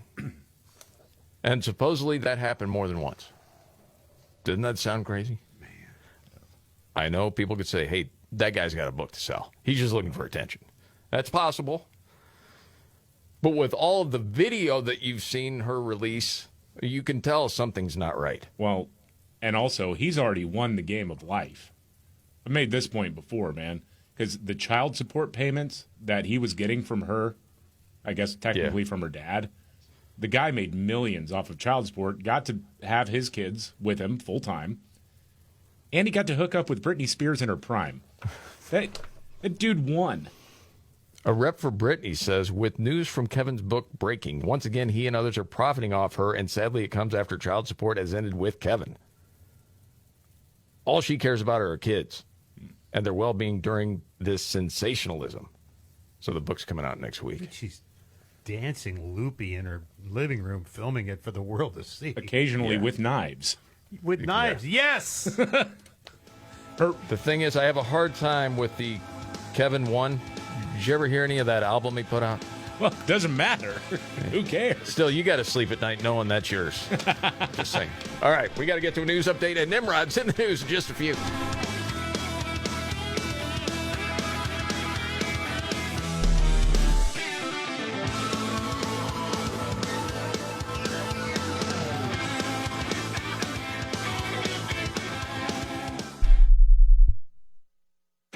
Remember when they used to ask, what do you want to be when you grow up? At Bank of America, we ask every day, what would you like the power to do?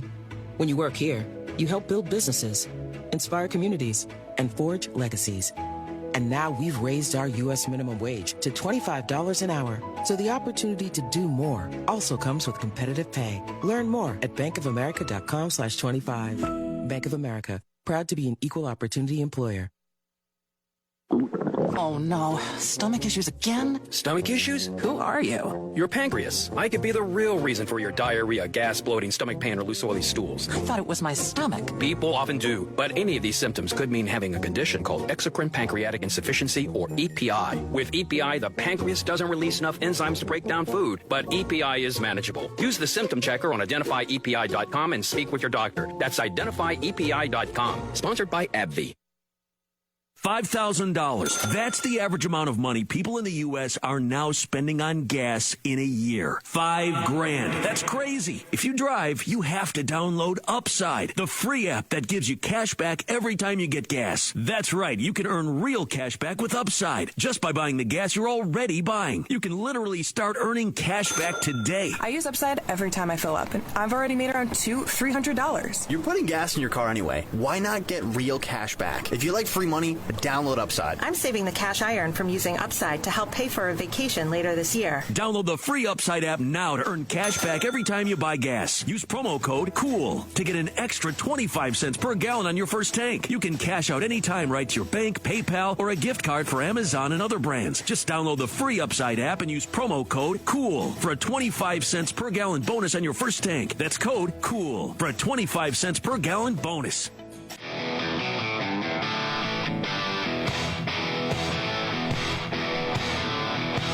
The Markley, Van Camp, and Robbins Show. Jamie Markley, David Van Camp, Scott Robbins. What a time to be a sports fan. Man, you got the baseball playoffs. You got the NFL in full swing. Basketball's happening. Wow. And Prize Picks is making this sports season, by the way, even more fun. You see on Prize Picks, whether you're a football fan, baseball fan, basketball fan, it always feels good to be right. And right now, you can take that knowledge and get $50 instantly in lineups when you play your first $5. They have an app that's really simple to use. Just pick 2 or more players, and you pick more or less on their stat projections. You know, anything from touchdowns to three-pointers to home runs to base hits. And if you're right, you can win big. Mix and match players from all different sports all season long. Prize Picks is also available in 40-plus states, including California, Texas, Florida, and Georgia.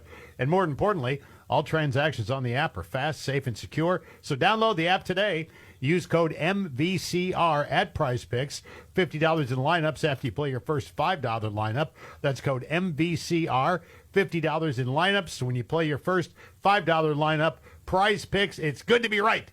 Got to be present in certain states. Visit prizepicks.com for restrictions and details. News update, David Van Camp. Well, I don't have really any more details on this just yet, but you could say it's a breaking news story that the plane carrying Secretary of War Pete Hegseth, flying back from Europe, had to declare an emergency over the Atlantic, and it is turned back to the UK. Not exactly sure if there was a medical emergency on board, a mechanical emergency on board, but that's just something to keep an eye on today. Jeez. Yeah. Knows what that's about. Obviously, I'll hoping that's, just something minor. Yeah. Just precaution. Yes. But yeah, keep an eye on that. We got to get to Nimrods. Here we go. When the going gets tough. Damn it, this is too hard. The dumb get dumber. All right, Ian. It's Nimrods in the News on the Markley, Van Camp, and Robbins Show. I love the poorly educated. All right. Nimrods in the News, we go to Coral Springs, Florida. Now, you know, sometimes fathers and sons, they don't see eye to eye on everything. No. There might be a battle or two along the way. It seems like that's what happened here. Now, this son happens to be 32 years old, living with dad, and that's John Ribeiro. And according to the police report here, officers responded because, well, dad comes home, and there's John with a prostitute. Oh, no. They had spent the day drinking, and he's like, yeah, I got this prostitute here or whatever. Well, Dad, he didn't want to see the prostitute in his house, and he says, you need to leave to the prostitute. And John said, I don't want her to leave. And she needs to leave. So after a little back and forth there, she finally does leave. But then, John, he's very upset about the prostitute having to leave. Yeah. Said, you know, I feel like beating your... Old man Fanny? Yeah. Mm-hmm. And so apparently Dad puts his hand on Son's shoulder just to talk and reason with him, and that's when Son, BAM! Split his lip. Oh, no. Oh, yeah. And that's when the cops were called.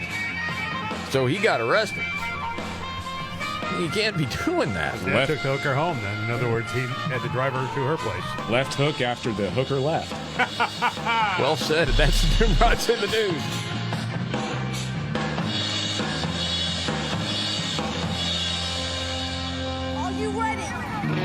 Jamie Markley, David Van Camp, and Scott Robbins. Did we just become best friends? Yep. Making sense of it all. Now I get it. And having some fun. Lighten up, Francis. This is the Markley, Van Camp, and Robbins Show.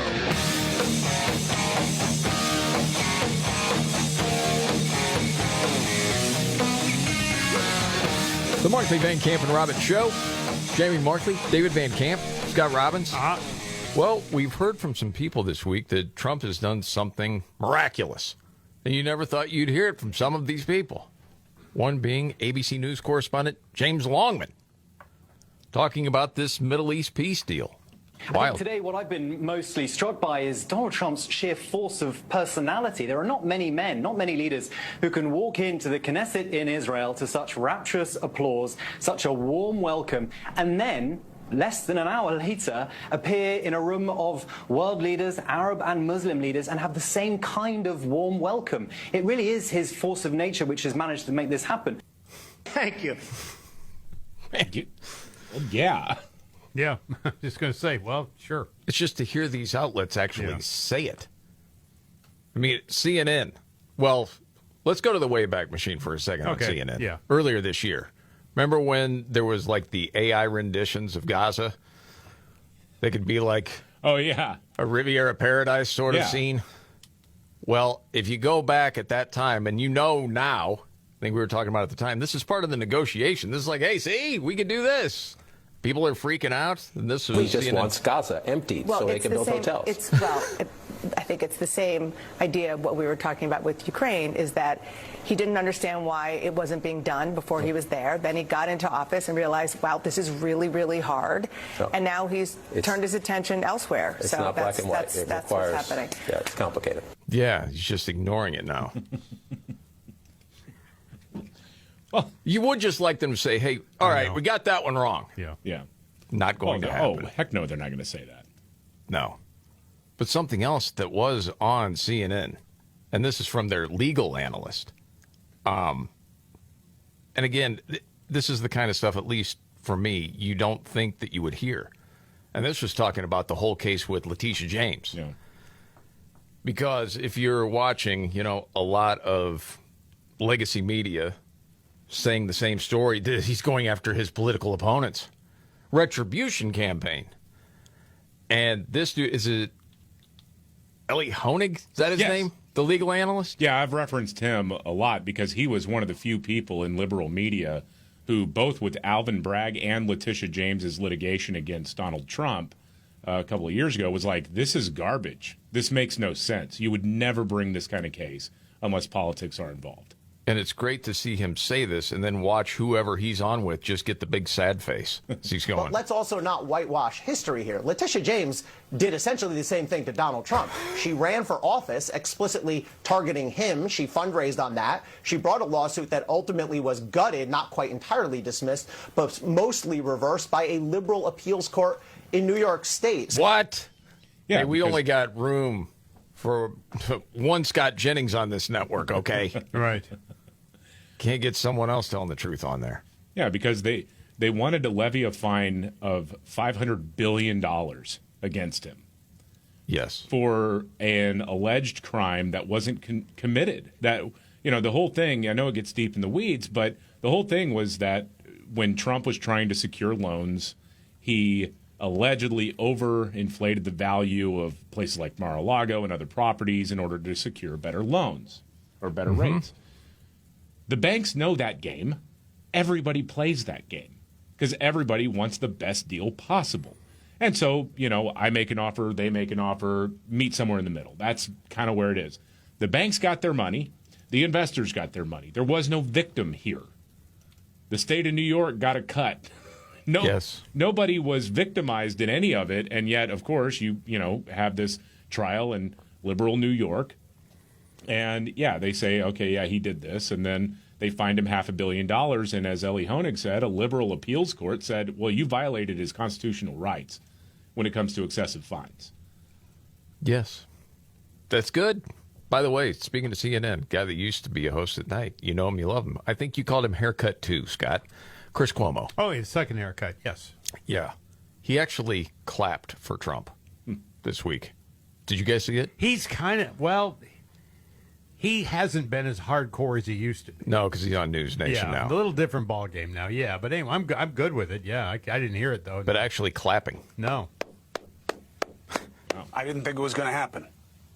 Bravo to America. Bravo to the Trump administration. Bravo to President Trump. Yeah. Talking about the Middle East deal. Well, if the groundwork hadn't been laid by Elizabeth Warren first, none of this happens. Because she said she wanted the hostages released. Right. Well, she was instrumental in visualizing it. Yeah. Yes. She'd been thinking about it, David, for years. Mm-hmm. Did she actually demand for it? I think she did. Or did she stop short of demanding? I don't know if she sent a sternly worded letter or not. I'm not sure. Yeah. Oh, by the way, I didn't see any of The View today to know the faux conservative, Alyssa Farah Griffin, if she's going to wear the MAGA hat. Because remember, she said, hey, he brings the hostages back. I'll wear a MAGA hat on The View. Well, she hasn't yet. Trump was asked about that. I don't know if you heard it. She worked here. She gave me the most beautiful letter when, the administration, the time came up. I left. She gave me the most beautiful letter you've ever seen. I was a great president. And then she got hired by The View, and they gave her a couple of bucks, and she changed her view very quickly. It just shows what a fraud The View is. And yes, with the peace deal, who knows what's going to go on with Hamas? Because you've seen the reports. Well, they're killing people. Mm-hmm. They're not loyal. Yeah, well, loyal to them, yeah. Other warring factions or other groups that disagree with them, yes. Within Gaza. Mm-hmm. And as far as returning the bodies of the dead hostages. Oh, there was a mix-up. They gave them a body that wasn't a hostage. And slow-rolling some of the others. Yeah, it was part of the deal. Yes. And Trump was asked about that, too. If they don't disarm, we will disarm them. They know I'm not playing games. Yeah. As far as disarming. Yeah. So how do you know they're going to do that? They're going to do that. Yeah. So we'll see. But with all of the legal stuff that we're just talking about, Letitia James, all that stuff, you saw what Obama said. This was rich. This was unbelievable. On the Mark Maron podcast, he says it's a really bad thing that the DOJ is going after people that Trump doesn't like. Can't weaponize the Justice Department. Like I did. Yeah, we don't want, kangaroo courts and trumped up charges. That's what happens in other places that we used to scold for doing that. We want like our court system and our Justice Department and our prosecutors to be, and our FBI to be, just playing things straight and looking at the facts and not meddling in politics the way we've seen lately. Yeah. Like 2016? Exactly. Mm-hmm. Crossfire hurricane? Yes. This is something, man. You had a bunch of different people saying, DeSantis. Says the guy who presided over the fabrication of the Russian collusion narrative and the IRS targeting of conservatives. Mm-hmm. Here's one after another. Senator Mike Lee, this is parody, right? Ted Cruz, irony alert. Senator Eric Schmidt, he's desperate. His legacy is trash and he knows it. Do you think that's true? Do you think he knows that his legacy... Well, what is his legacy? Yeah. It's deteriorating as time goes on. He doesn't have one. I mean, I think, yes, it's a monumental moment in American history, the first black president. That certainly no one can ever take that away from him. But at the same time, his legacy is breaking the American healthcare system, which now Democrats have shut the government down over because they want to keep propping it up, the corpse of Obamacare. And what else? He did not inspire the movement that I think many of us thought he would. And he's bitter about that. What movement did he really want, do you think? Well, I think he wanted incrementalism but socialism. That's what it is. And the people who got most activated are people who say, accelerate. We've got to get there now. Yep. It was like the frog boiling in water. Yep. And all of a sudden, they turned up the heat so fast the frog jumped out. Yep. They didn't wait enough. Yeah, that's what happened with Biden. Because, holy smokes, that first 6 months of the Biden administration, it went bonkers. Oh, it did. To where people are like, whoa. Well, we're not dealing with this. And I even know Democrats, because I think what Biden and his team forgot is nobody actually voted for him to be a transformational president. It was basically the thought was, and Scott said it, I think we all said it, the idea of somebody who voted for Trump in 2016 and then voted for Biden in 2020. It's basically, I just want the madness to stop. I want to stop with the screaming and all of that. Just let the old man take over as a caretaker president for 4 years. Yeah. So they went big and wrong. Yes. And now the desperation of trying to hang on is all, part of what we're seeing right now. And in that, this No Kings protest, it's nothing burger before. But they're acting like it was huge and it's going to be bigger. Did you see the promo they put out there? Just a sliver of it? Put out a promo? Oh, yeah. This was on social media. It's a white woman. She looks, I don't know, late 30s, early 40s maybe. There's your target. Attractive woman. It's kind of odd. She looks like she's just in a modest sort of kitchen. A gray, maybe long sleeve, but camo pants. Or at least that's the print. And she's talking this. Does every day just feel like fresh hell to you? Do you wonder what happened to your country, to your life, to your peace? Well, that's because you're living through an authoritarian takeover. And any sane and thoughtful person knows that's a bad thing. It's pretty obvious when your government makes the enemy anti-fascists that they are fascists. That's the start of the promo. Holy smoke. Yeah, we'll get to more of that coming up. But yeah, it's pretty bonkers, man. Wow. But yeah, trying to get, all these people outside. For what? What is the clear message? The sign people are back. The 5 stories we're watching today, coming right up.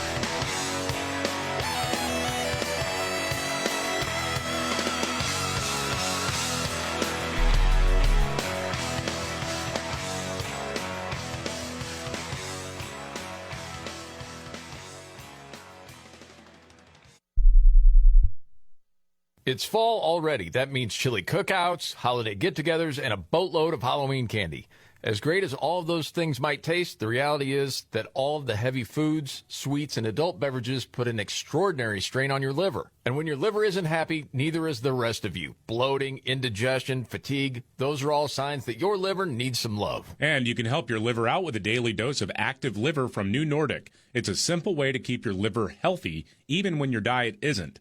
All it takes is just a couple of great-tasting gummies a day to help give your body's filter the support it needs. It might even make you feel a little less guilty when you raid your kids' Halloween haul, too. Enjoy all the fantastic flavors and treats of fall without the bloating and fatigue. Make Active Liver your healthy new habit starting today.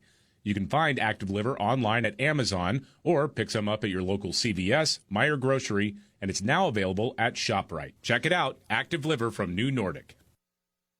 It can be hard to find the perfect gift, but a digital frame from Aura Frames is one that keeps on giving. You can upload as many pictures as you want, even short videos, and they'll instantly appear on any connected frame, anywhere in the world. It only takes a couple of minutes to set up the Aura app.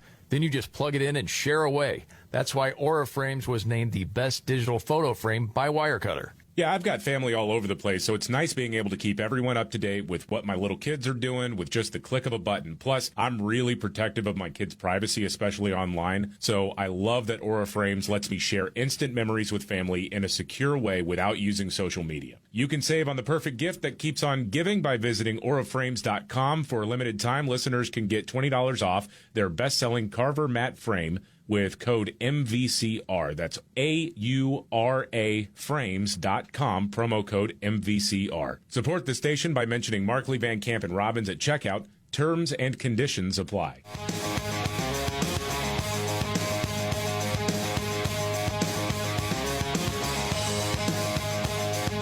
The Markley, Van Camp, and Robbins Show. Jamie Markley, David Van Camp, Scott Robbins, thank you for being here. It's time for the 5 stories we're watching today. 1, 2, 3, Number 5, you guessed it, the government is still shut down because Democrats are big fat crybabies who care about illegal aliens more than U.S. citizens.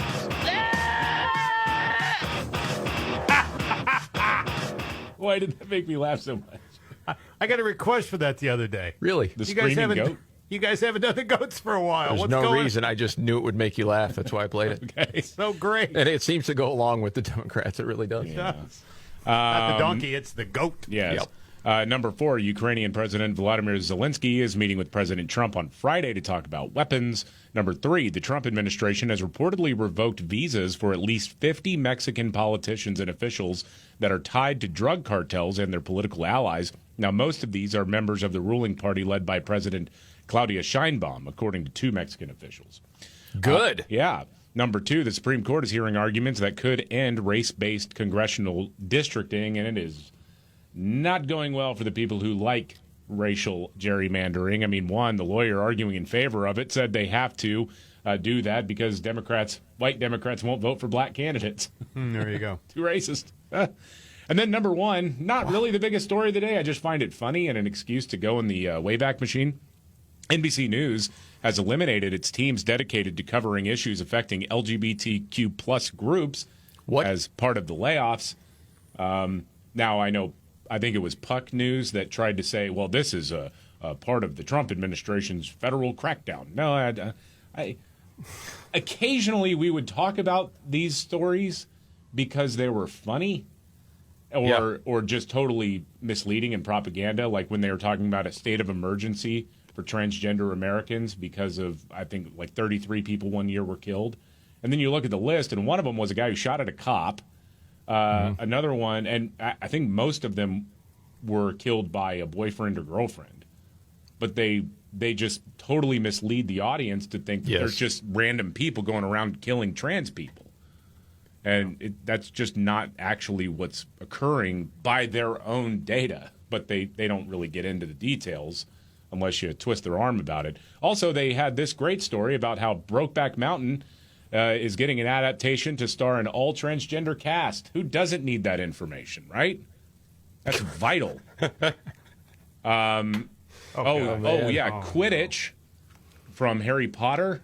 Yeah. There's actually a league for Quidditch that people like to play.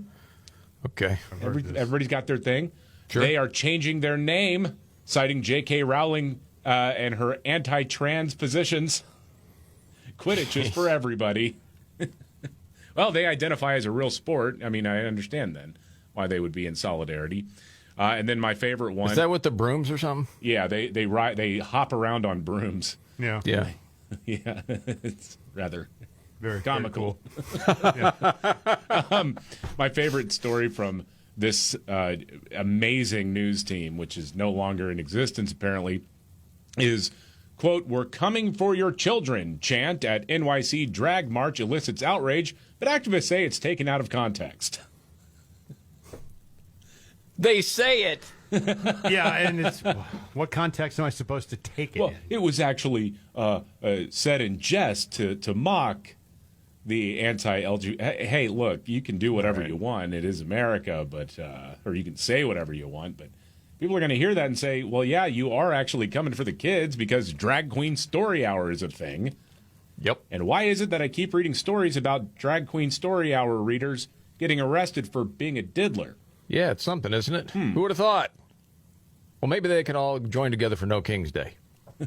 So I mentioned we got this woman that's doing this big promo, and you're waking up to hell every day, and that's why we're having the protest again. And until recently, we all agreed that fascists were bad. Who's fascist? So what do? We Still on act that. like Americans. We use our constitutional rights, and we protest. We protest like America has never protested before. This is why I am partnering with No Kings, to help amplify Indivisible's work to create the biggest and most effective protest America has ever seen. Okay, I think this is time to bring in a quote from the great Thomas Sowell.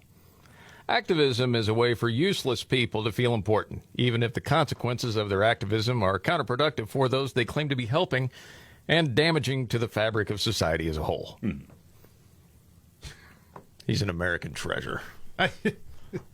Thomas Sowell. This nonsense, man. This is the Markley, Van Camp, and Robbins show. So unhinged. It's so nutty. I like, too. So you want more? Media keeps saying this is all organic, and then it's like, that's why I'm proud to be partnering with blah, blah, blah. Like, no, it's they're corporate paying sponsors. influencers. Come on. Yes. Yeah. It's all about the money.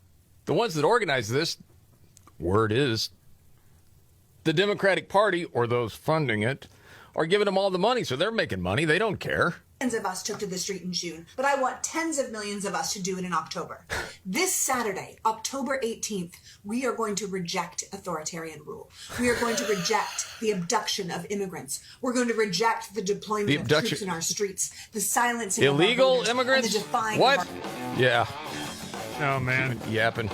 I got a counter to that coming up. So. Oh yeah, you got the trifecta. Yeah. And a news update straight ahead.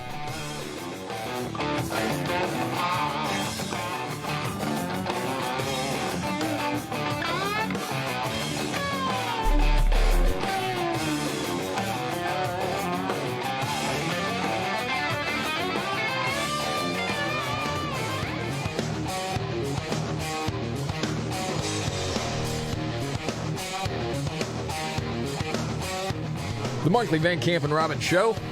Thank you very much for being here. I'm Jamie Markley, the Gen Xer, the Millennial David Van Camp, the Sexy Boomer Scott Robbins. Yo. News update, David Van Camp. Well, I mentioned a little less than an hour ago that Secretary of War Pete Hegseth's plane en route to the U.S. had to turn back and land in the U.K. for an emergency situation. Apparently, everybody's okay. That's great news. They had a cracked windshield. Yeah. So they were like, that was it? So it's not like driving your car down the freeway. I mean, with a cracked windshield. With a cracked windshield. If it gets bad, that's bad news. So they were just out of an abundance of caution. They landed the plane.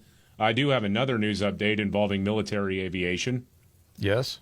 So there was a plane that was heading towards Venezuela, and likely it was planning to drop off deportees, and then the Maduro regime said no, so they turned around. But before they turned around, U.S. airmen appeared to have drawn a penis on their flight path. That's what it looks like, at least. You know, you can take the 12-year-old boy out of it. Yeah. You can see them coming down from the south, and then they go up, and there's a long arch, and then it comes back down, and then they did sort of a figure eight. Fantastic. At the bottom. You can't help funny. No, you can't. No, it's what's funny at 12 is funny at 40 is funny at 60, man. Come on. Yeah. Saw another update from Daily Wire. There's something called Media Fest. You ever heard of it, David? Like when you were going to journalism school or whatever it was. That sounds like something I would honestly rather put toothpicks underneath my fingernails than go to something called Media Fest. Well, it's the largest media convention in the country. Bunch of aimed at both student and professional journalists. Well, one of Daily Wire's top writers, White House correspondent Mary Margaret Olan, was set to participate in a session for young reporters on how her faith fits into her work until they found out she was conservative. And then she was not invited. That is the story from the Columbia Journalism Review, which revealed yesterday that Olahan and another journalist, the Daily Signal's Virginia Allen, were pulled from the event after complaints from a him student media advisor at Oregon State University named Steven Sandberg. Sandberg alerted the, quote, nonpartisan organizers of the event and told them that LGBTQ students are feeling targeted by the administration, by the government, and by society, and told them he was disappointed to see them bring in people who espouse anti-LGBT views. And so they buckled. That's the story. Mm-hmm. Boy, oh boy. That's it? Yep. Well, soft. They're soft. It is. Well, that is soft, yeah. Yeah. As far as I'm concerned, bringing shame on Beaver Nation. It really is. Man, oh man. Also, did you know who was the most qualified candidate to ever run for president? Who's that? Don't. What? This better not be Joe Biden. No. Okay. It's not Joe Biden. It's Kamala Harris. She's What? doing a sit-down on the book tour. Yeah, this is a shorter clip. No. Oh, yeah. They're talking about, resume or whatever. And people said they did. But go ahead. Well, some people have actually said I was the most qualified candidate ever to run for president. Who said that? People. Dougie? I like the some people say. Very nice, but go ahead. I'm just speaking fact. Yeah. Just speaking fact. People said it. Dude, I mean, and I didn't vote for Hillary Clinton either, but that's some disrespect there. The resume of Hillary Clinton was way more fleshed out than the resume of Kamala Harris. Yes. And you could, if you're using qualified in to mean government service or knowledge of the inner workings of the branches of government and all of that stuff. I'm just saying, and by that metric as well, Joe Biden was infinitely more qualified. Doesn't make him good. I hate that people are saying nonsense. I always hated that. People are saying. People are saying. That I'm great. Yeah. Yeah. I've been talking to people, and they say. Well, I've used it before. I don't know if saying? Yeah, because I think it's funny. When you just want to get it out there. Well, people are saying. saying. Right, yeah. But the best commentary was from Cat Turd on X. Cat Turd says, LOL, so qualified she didn't get one primary vote. Yep. Exactly. Yeah. Which is so true. Yeah. She didn't even make it to the primary in 2016. 2020. No King's Day. No one voted for you, but there you go. Okay. All right. You ready for your big three? Yeah. Here we go. Are you ready? 1, 2, buckle my shoe on. It's the 3 most important news stories of the day. I hit the trifecta. Well, at least according to Scott Robbins. It's the trifecta on the Markley, Van Camp, and Robbins Show. Every day about this time, Scott Robbins' top 3, helped by what some people say is his hero. I'm Casey Kasem. I said he's my hero. Oh, okay, got it. I'm ready. I said it, Casey. I've been saying it for a long time, buddy. You got me on your side. I got your back. Gotcha. Okay, fine. 3. Even though he ignore me most of the time. Yes. Very appreciative. He seems like it. All right, number 3, a great new Halloween costume is available. Yeah, this thing's available at Spirit Halloween. I thought it was a joke at first, but no, you can actually get it. It's called the Adult Reciprocal Tariffs Parody Costume. And what it is like a sandwich board with Trump's picture at the top, and it says reciprocal tariffs, and it has a list. China 67%, Santa's North Pole 0, Vietnam 90%. I like it. The Moon 0, Japan at 46%, Mars 0, uninhabited island 0. It just goes on and on down the list. The sun is 0, by the way. Now, on with the countdown. She's threatening China right now with 100%. 100%, yeah. Yeah. The Easter Bunny says it's 0, by the way, 0% as well. Scott Robbins, trifecta, top 3 of the day, up to number 2. Number 2, Chicago Police Superintendent talks about J.B. Pritzker, the governor of Illinois. Gary McCarthy was on the Will Cain show recently and was making fun, actually, of J.B. Pritzker's latest shenanigans. He said Pritzker went to the neighborhood of so-called Little Village. That's where he was wandering around with the camera crew again. Okay. In an Instagram video, he rambled on about how he felt safe just walking around this neighborhood. Talking to the small business owners and patrons of those small businesses, they love it here. Pritzker then dropped a very snarky comment about how there was no emergency. Donald Trump understands there's no emergency to send these troops in. However, there's one little problem that Mr. McCarthy pointed out. So J.B. Pritzker puts out another video in Little Village talking about how safe he feels. Well, Little Village is primarily a Hispanic neighborhood here in Chicago. That district is down 55% so far this year in murder. Well, where do you think ICE has been there since January? Nice cell phone, you big fat turd. The countdown doesn't stop till we reach the top. Scott Robbins, trifecta, top 3 of the day. And finally, 1. All right, in honor of No King's Day, which we're celebrating again, apparently. I don't know. I don't get it. You saw a piece that was titled, If Donald Trump Were a King. Yeah, if Donald Trump were a king, there'd be no court battles. There'd be no government shutdown. Not true. The Senate Democrats wouldn't be able to put roadblocks in Trump's way. The courts wouldn't be in a position to even delay, let alone deny, any presidential dictate. And certainly, celebrities wouldn't be talking to social media promoting a massive protest against the president. There you go. End of list. End of story. Move on. And there you have it. Yes, it's true. Scott Robbins, trifecta, top 3 of the day. Little Village is totally safe. Did you see Jennifer Aniston? Mm-hmm. You know, she's been talking about, here's the reason I was never a mom. There were some issues. Oh, I didn't know that. Yeah. Oh, sorry to hear that. Said, well, what about adopting? Said she never adopted because if she was going to have a child, she'd want it to have her DNA. Okay. Some people are shaming her for that. Well, if you really feel that way, then don't adopt a kid. I mean, that's what I was thinking. Yeah, I mean, she's honest about it anyway. Yeah. So. Everybody's got their preferences. Yeah. I mean, you know, how do I say it? I think you said it best, David. I understand the criticism. Like, hey, there are a lot of kids that use, certainly benefit from your great wealth. Yes, but if you really feel that way, it's probably better off for the kid. Oh, yeah. To be adopted by, somebody else. That makes sense. Also saw this was rock and roll news. Ultimate Classic Rock. Rock's most hated songs. Ooh. So, it was clickbait for me. Yeah. Number 1, I Don't Want to Miss a Thing from Aerosmith. Yeah, not a big most fan hated? of that song.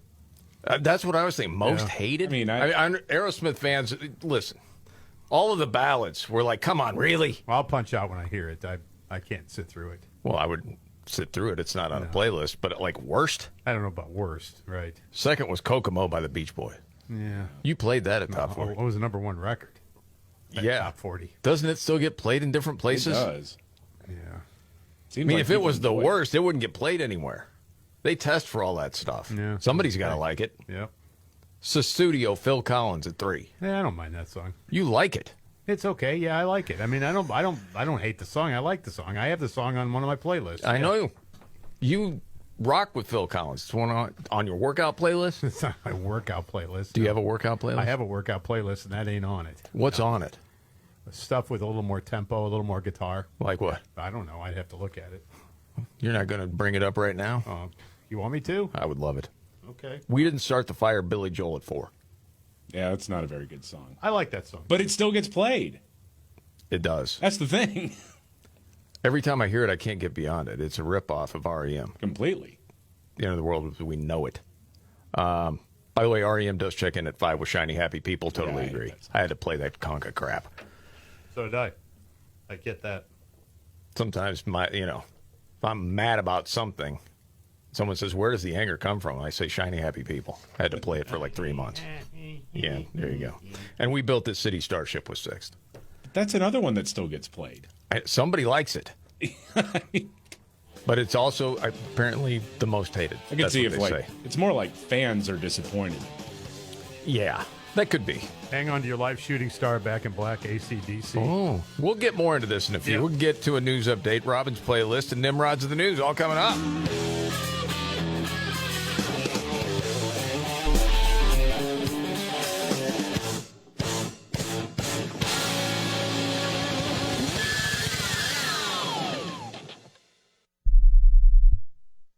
Basketball is back. Football season is heating up, and Prize Picks is making the sports season even more fun. On Prize Picks, whether you're a football fan or a basketball fan, it always feels good to be right. And right now, new users get $50 instantly in lineups when you play your first $5. Now, the app is really simple to use. Just pick 2 or more players, pick more or less on their stat projections, anything from touchdowns to threes, and if you're right, you could win big. Mix and match players from any sport all season long on Prize Picks.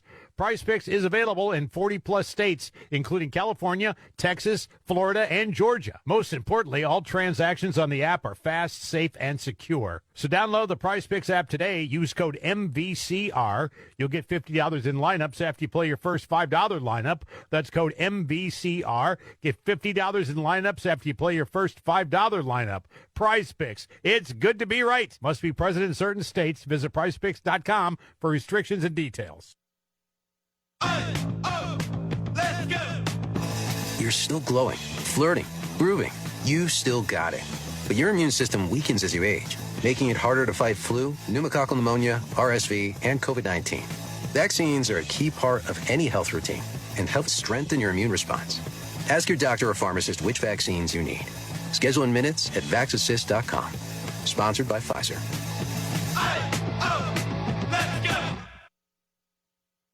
Remember when they used to ask, what do you want to be when you grow up? At Bank of America, we ask every day, what would you like the power to do? When you work here, you help build businesses, inspire communities, and forge legacies. And now we've raised our U.S. minimum wage to $25 an hour. So the opportunity to do more also comes with competitive pay. Learn more at bankofamerica.com/25. Bank of America, proud to be an equal opportunity employer.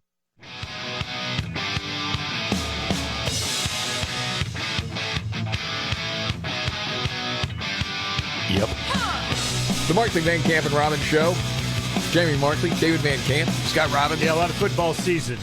The end of the Major League Baseball season is upon us, and basketball's back too. Hey, man, Prize Picks is making this sports season more fun than ever.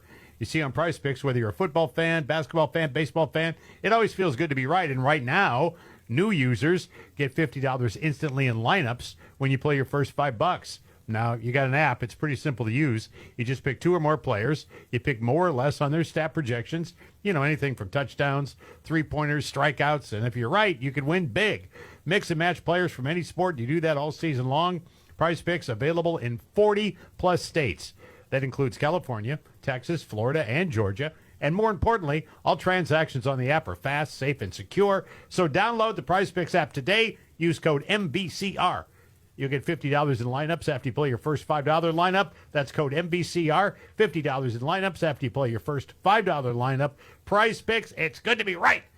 Must be present in certain states. Visit prizepicks.com for restrictions and details. News update, David Van Camp. Well, a federal judge in San Francisco, appointed by the Clinton administration, has now stopped the Trump administration as they are laying off thousands of federal workers during the government shutdown. She said, no, you cannot do that. Okay. And in other words, water is wet. Yeah. Yeah. Do you see where Schumer is calling for violent insurrection? Again? Calling for violent insurrection? Well, he's the terms he's using, is like pushing the line. People have noticed what he's saying. We need to resist what's going on. And again, you take a step back. What is going on? Are you talking about ICE finding illegal criminals and going into neighborhoods because sanctuary cities are not cooperating? Is that what you're talking about? Pritzker's doing that too, So. Yeah, I know. It's just ridiculous. It is. Oh, before we get to Nimrods, you've got to give us at least 10 artists that are on your workout playlist. People want to know. I need to reset it here then. Let's see. All right, I can go with this. Cut the Cord from Collective Soul. Spirit of Radio, Rush, Rock Bottom, Kiss. I'll Never Need Anyone More Than I Need You Tonight, Michael Stanley Band. Lost in Germany, King's X, Little Guitars, Van Halen. Fix Your Gaze from Utopia. Sunday Morning, Earth, Wind, and Fire. March of the Black Queen from Queen, Perpetual Change. Yes, You're Gonna Get What's Coming, Robert Palmer. Okay, that's Southbound Suarez from Led Zeppelin. Soiree. They say Suarez. David, you did not look like you were approving. I mean, it's there. It's a thing. How often are you using the workout playlist is my question. Whenever I walk, I use it. Okay. I play it when I walk. Okay. Yeah, I mean, I would have pretty much what you would guess. It's pretty hard. Metal. A lot of it, yeah. Just harder rock stuff. David would probably have, I don't know what on his. No, I usually listen to audiobooks. While you work out? Yep. Oh, my gosh. Oh, man. Get a lot of reading done that way, man. When they say David's a different cat. Yep. Yes. I don't know of anybody else that listens to that, like spoken word, when they work out. Hit Robbins up on Facebook if you know of anybody else. Keeps me engaged. Wow. All right, we got to get to Nimrods. We got to dive into that when later. The going gets tough. Damn it, this is too hard. The dumb get dumber. All right, Ian. It's Nimrods in the News on the Markley, Van Camp, and Robbins Show. I love the poorly educated. All right. Nimrods in the News, we go to Ireland. Are you familiar with the famous Molly Malone statue? Heard of it? Okay. In Dublin, it's like this thing tourists have to go see, get a picture. Molly Malone is well endowed. Okay? Mm-hmm. Is that why With she's the dress. famous? Accentuated. They had to, what they're calling, give her a boob job because so many people had rubbed them that it was discolored. I have seen that, yeah. I didn't know that's what it's called. Some people say, well, they do it for good luck. So much so that it's discolored, you had to redo it?